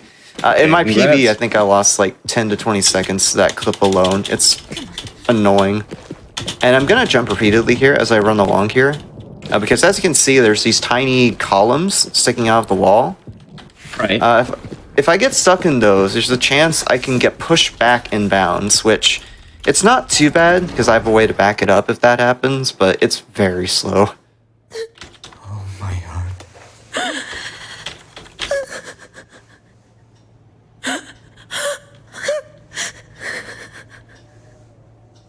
Yeah, as you can see, Alice isn't she isn't doing too well.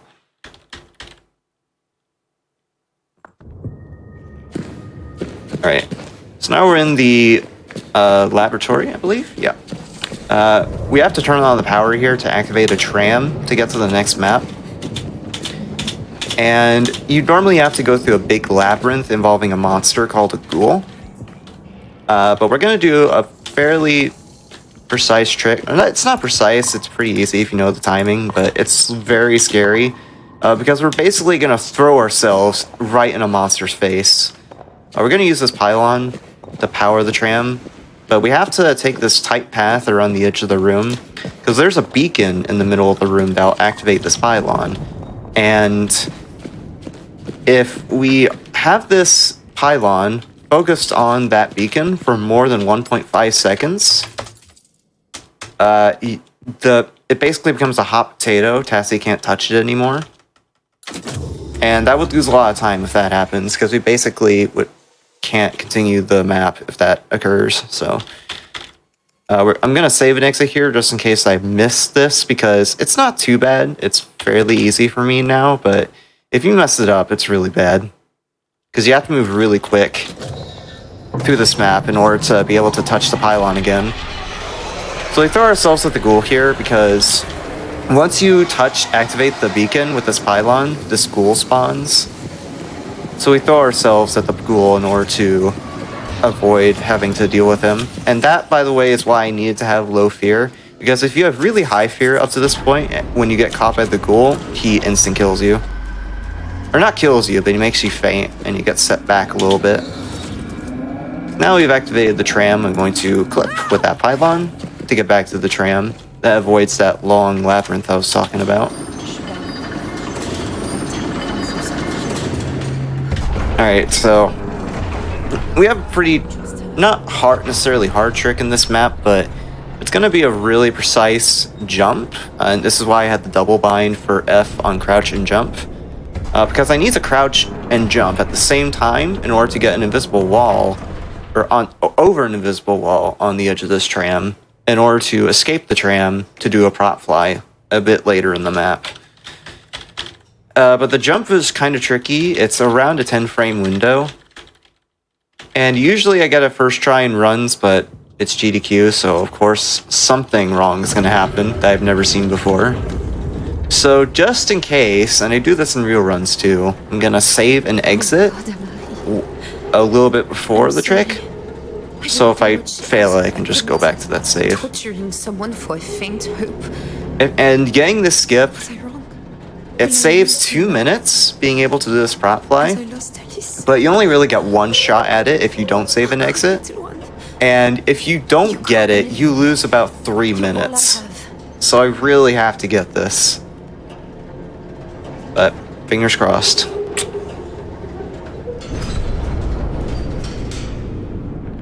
It's not going to be for a little bit though. We have to wait until the tram goes up before we actually do it.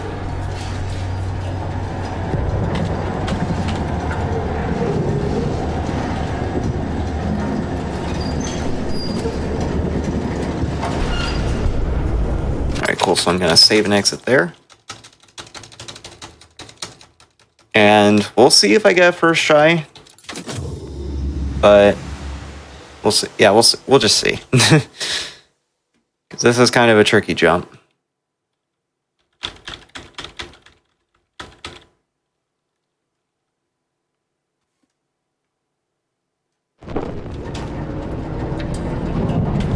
lined up, so I just have to time the jump right. First try every time. That jump looks scary, and I always get nervous doing that, but usually in runs, even when I save and exit for safety, I usually get that first try. It's just kind of a psychology thing, because you have a jump with a frame precise window this late into the run. And we did this because we want to get off this tram in a second to prop fly. You can jump to the front of this tram by jumping on that tram over there, but you risk falling off if you miss it, and you only saves around 2 seconds. So I decided to not go for it. So I'm going to drop off here and grab this brick to prop fly. Kind of have to edge myself off here just to be sure I don't fall in that light right there. And we're going to do a prop fly with this brick. This brick is actually pretty easy to prop fly with because it's really wide. So you have far less chance of the brick slipping out from your grip mid prop fly. So you don't have to do any fancy scrolling in or out to make the prop more stable. You can just go right ahead with the prop fly as soon as you double click it. And by doing this, we skip a large portion of the tram ride where we'd have to do essentially a hide and chase sequence with 2 more of those ghouls, like the one we saw in the laboratory. And then we'd wander around this area that I'm running out of bounds in right now while the ghouls are chasing us, but we can skip all of that. This next part is not too hard, but it's kind of annoying because you have to move 2 props out of the way, 2 rocks, I believe, right there, in order to open this door. But the props are invisible because of how the map deloads with how we go out of bounds in this map. So you kind of have to use the interaction cursor there, as you saw, to see where the rocks are. So yeah, in this map, we'd normally do another chase sequence with those ghouls, but we'd have to swim in water while doing that. But we can avoid that with another prop fly. Like I said earlier, this run just has a lot of really scary prop flies in the back end of the run. It's kind of ridiculous. So I'm going to clip with this lid, and I want to bring it through the wall with me, which is not too bad. Just do it like that. So I'm going to double click it, start prop flying again. I'm going to jump a few times until I get above this wall. Then I'm going to scroll the prop out and start running. 1, 2, 3, 4, 5, 6, 7, 8, 9, 10, 11, 12, 13, 14, 15, 16, 17. I counted my jumps there because we want to get a lot of height to get to the top of this building here. But if you jump too high here, this lid disappears. So you have to be really careful with how much height you gain in this map as you go along it. But that went pretty okay. That was solid. That skips the chase sequence I was talking about, and it also avoids another instance where we used that wristwatch that we got a while ago now to get to this next map. So this map has a pretty scary prop fly. I'm only going to go for it once because it's really scary if you do miss it, but it looks really cool. And it's a pretty decent time save too. It saves around 20 seconds. It's all right, little one. We're going to use this rocking horse. Set it up on this pile here of debris so I can get on top of it, which can be a little finicky sometimes, but got it pretty quick. So I'm going to start prop flying with it. And I'm prop flying with it right now because normally in this map there'd be a sequence where with Alice in the windowsill there, we'd have to swim over to her. And then there'd be a cutscene after all of that where Tassie starts drowning. Well, we're going to try to hit the trigger for that cutscene in midair by prop flying on this horse. And it's kind of tricky to do. There we go. So the trigger is always there in the air the whole time the map is loaded. And you're supposed to do this swimming sequence to hit that normally, but we can prop fly with the rocking horse to get there instead. It's such a cool trick. It just looks so ridiculous. You hit a cutscene mid-air with a really scary prop fly. It looks so cool. And that's actually a similar case with this map too. Because I'm going to prop fly with a canteen in order to avoid a bunch of triggers that would normally cause some animations to happen where Tassie doubles over from labor pains because she's about to birth a baby pretty soon. But the tricky thing with doing the prop fly in this map is similar to the last map that I just did with the rocking horse. You can't jump in this map. You can only walk or run and do the scroll trick I talked about to adjust the prop's positioning. And when I do normal runs of this for like PB attempts, this is definitely where I start sweating because it's a really tough prop fly and you have to fly on this thing for pretty long. And it doesn't help that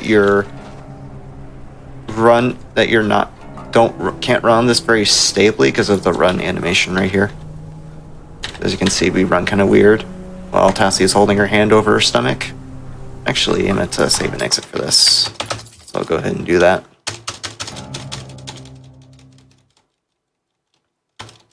Again, saving and exiting loses about 10 seconds each time you have to reload in in-game time, so I normally don't do this in runs, but this trick scares me, even though it's kind of easy for me now, so I'm gonna go ahead and save there.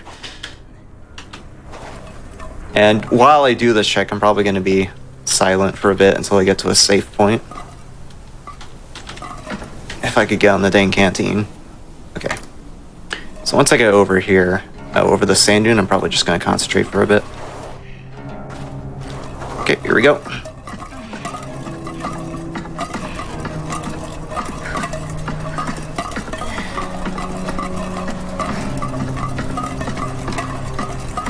A lot of height here from this, which is pretty good.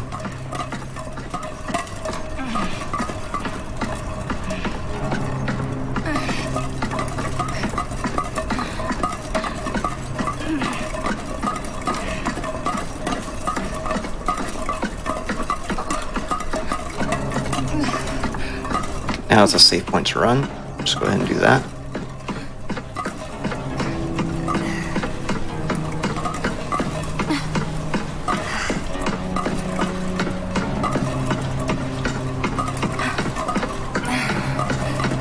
Alright, I think we're past the hard part. So the really hard part about that prop fly up to this point is this canteen that I'm flying on right now is very unstable. So if you're not careful with this prop fly, you can very easily lose the canteen and you'd have to reset the entire prop fly from the beginning, which would be a pretty big time waste. And it's about 30 minutes into a run that you have to do this. It's definitely a little nerve-wracking.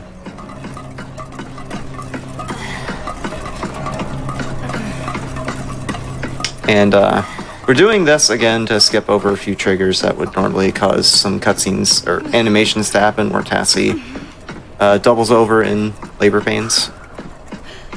We're just gonna fly over to the end of the map. And again, what also makes this kind of hard is, again, you can't jump in this map at all. So you don't have many mechanics you can use to your advantage in order to save yourself if you do make a mistake. So if you mess up at all during that prop fly, it's pretty much over. All I'm understanding of the moral of this game is that pregnant women can fly. Yeah. I don't advise trying this in real life if you are pregnant, though. That would probably not be a good idea. Alright, so we're going to toss this canteen over at Yasmin here, because she needs to stay hydrated, as you can see. I mean, she's been in the desert all this time, so it makes sense. That's Yasmin, by the way. That's one of our crew. She kind of ran at us there because, well, plot reasons I'll explain pretty soon. But the doctor here, Anton Metzier, he went ahead and saved us from her. It's all right. This is where that good old burst scene is going to happen. If you thought we were done with burst scenes from Outlast 2, you are mistaken. Because there is a burst scene in this game too, but thankfully it's a lot less graphic in this. Because you see it from Tassie's point of view, from literally where she's looking, so you don't really see much, which is nice.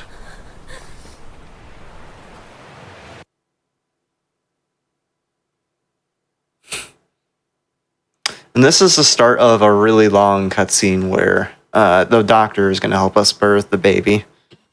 But this isn't a cutscene like you might think, where you can go AFK during it. You do actually have to pay attention during this cutscene. Because similar to how in the nightmare sequences, you have to point the cursor at the baby for the cutscene to progress. You have to occasionally during this cutscene point the cursor at the doctor's face in order for him to say his next set of dialogue. Don't let the creature take you. Breathe. Breathe. Focus on me. Look at me. You'll see an example of that here. We'll point the cursor at the doctor. Good. And the next line happens, and next part of the birth goes on.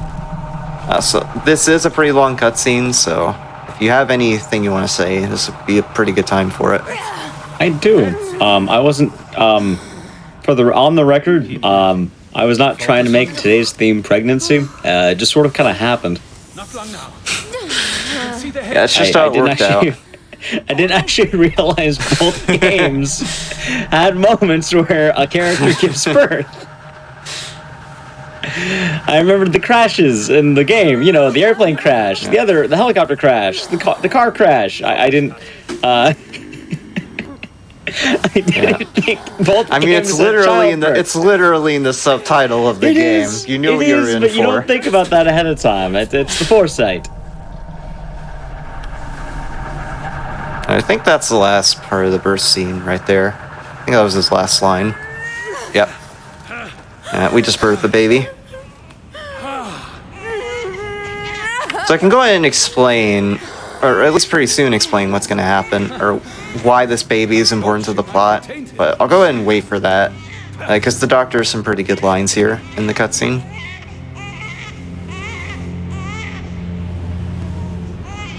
Well done, Miss Triana. You have given us hope. Please. Wait, this just hit me though.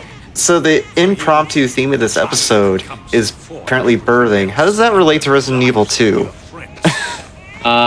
It actually does in a weird roundabout way if you know the plot of the game.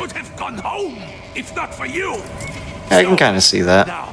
Yeah, it's not nearly as explicit as these ones, but that is technically a character motive for one of the characters. Against our lives, what is one child? Fucking down! Could so easily give me now. Alright, so I can go ahead and explain what's happening here, now that the cutscene is basically over. So what happens after they crash in the desert is they wander around the desert to try to find help. In the process of doing that, they come across the dark world that we were in before.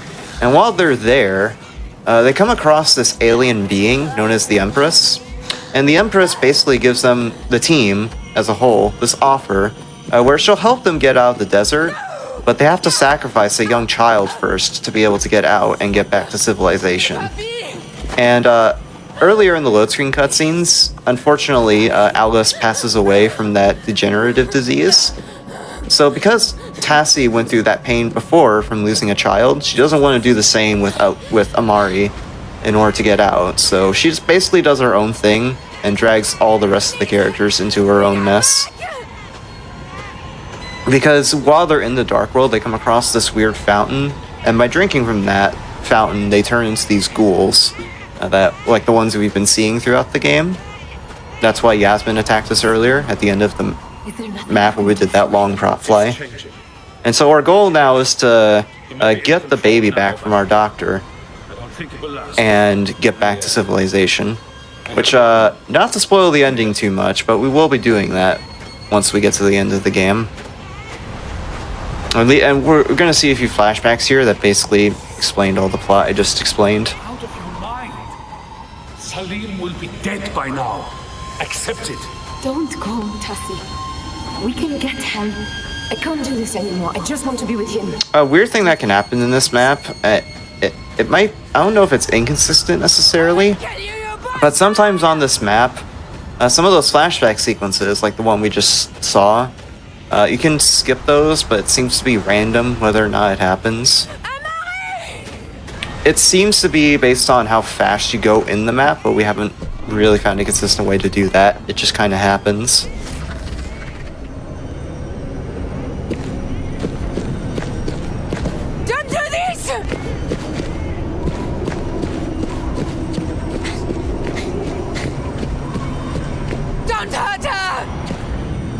think we might have got it just there. Yep. So we just skipped one of those flashbacks right there. You saw the gray screen that indicates a flashback is about to happen. It faded in and then really quickly faded out. That means we skipped the flashback there. Which saves a grand total of 4 seconds. Hey. Yep. I know in Nightcry there's those random cutscene skips. Well, and Rebirth has that too. Huh. I wonder how it functions. I'm not sure. We don't really know what causes it. It's just kind of random. Nightcry has a weird one, and I love it and I hate it. Okay. So you normally have to take this long elevator ride up, and there's some puzzles you'd have to do along the way, but obviously we're not going to do that. We're going to do some prop flies instead. But we have to do this clip before we can do that, and this clip can be impossible sometimes. It's not uncommon for this clip to take forever in runs. Okay, we got it there. So we're going to do a really scary prop fly, and this is probably the most scary prop fly in the entire run. Because not only is it the third to last map in the run, it's also very, very difficult. Because we have to use this grate to fly, which by itself can be kind of unstable. But we also have to fly pretty high up for this map in particular. In fact, I think it's the highest prop fly we ever do in this entire run. You'll see it when I reload here. But essentially, we are going to use this grate right here to fly all the way up there where that black box is. All right, let's see. So wish me luck.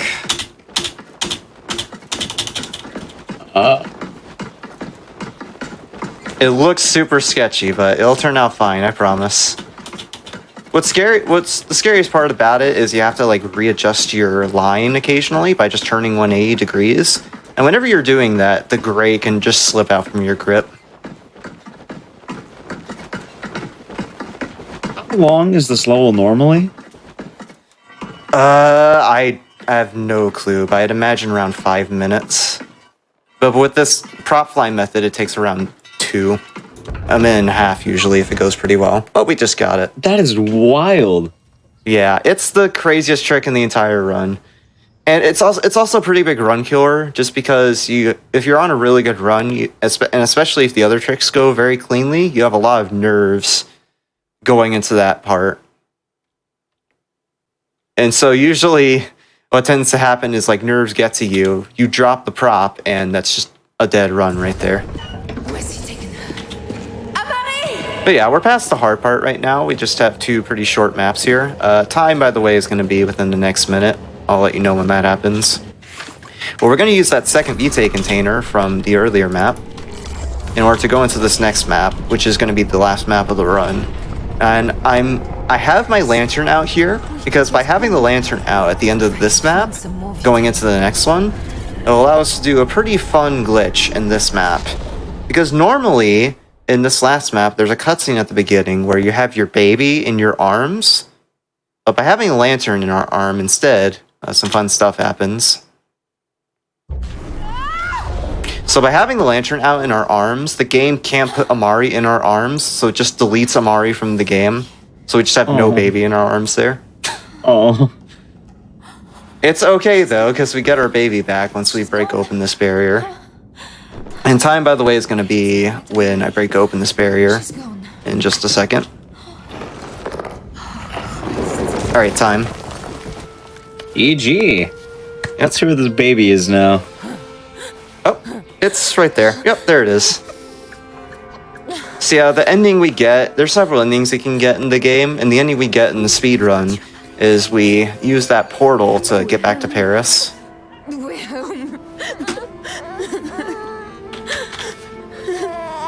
Yeah. All I understand is that this woman crashed in the desert, out of bounds her way through the Shadow Realm, the desert, and somehow out of bounds her way all the way back to Paris. Yep. Well, GG, and thank you for doing the run, Nerd Squared. Yep. While we're watching the ending here, I always have the couple questions. One, do you have any shout-outs you'd like to give in regards to this run?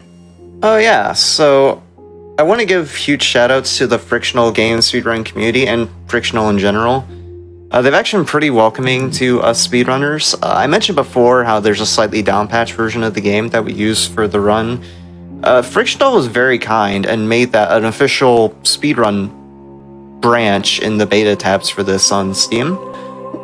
That's great. And whenever these games are run at GDQ events, they've been pretty supportive. And I want to give shoutouts to the speedrunning community for these games because they're I can't vouch for other speedrun communities personally, but with the speedruns for Frictional games in particular, they're probably one of the most dedicated speedrun communities I've ever seen.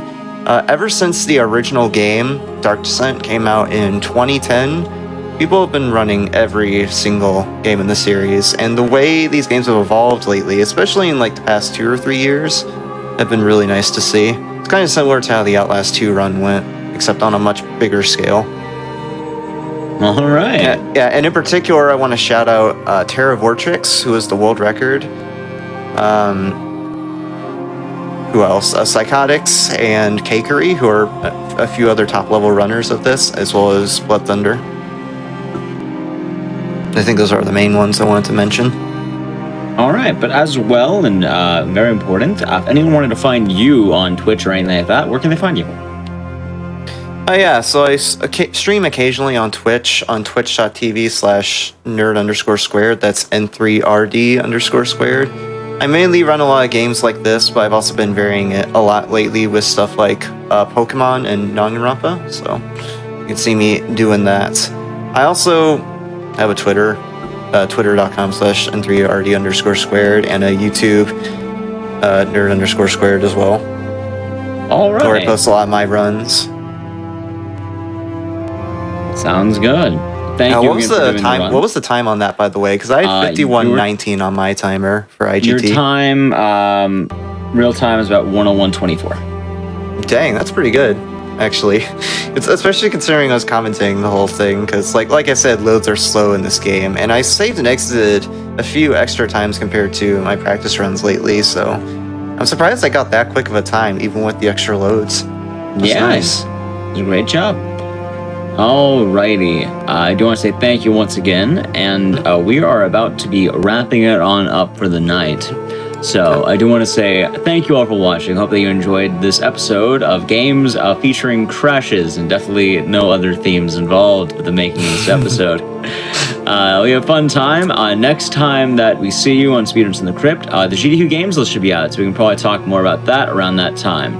Until then, I have been your host, Dices. I hope that you all enjoyed the wonderful games we have on tonight. If you ever want to check out any of my stuff, you can find me somewhere down here below with the name Dices on pretty much all platforms. Twitch, Twitter, all that jazz. I like to talk a lot about how I plan these episodes and all that. So if you want to check that out, go ahead and do so. As once again, I do want to say thank you all for watching and have a wonderful rest of the day and or night. As well, we'll be going to find someone to raid, so please join us for that. All right, have a great one.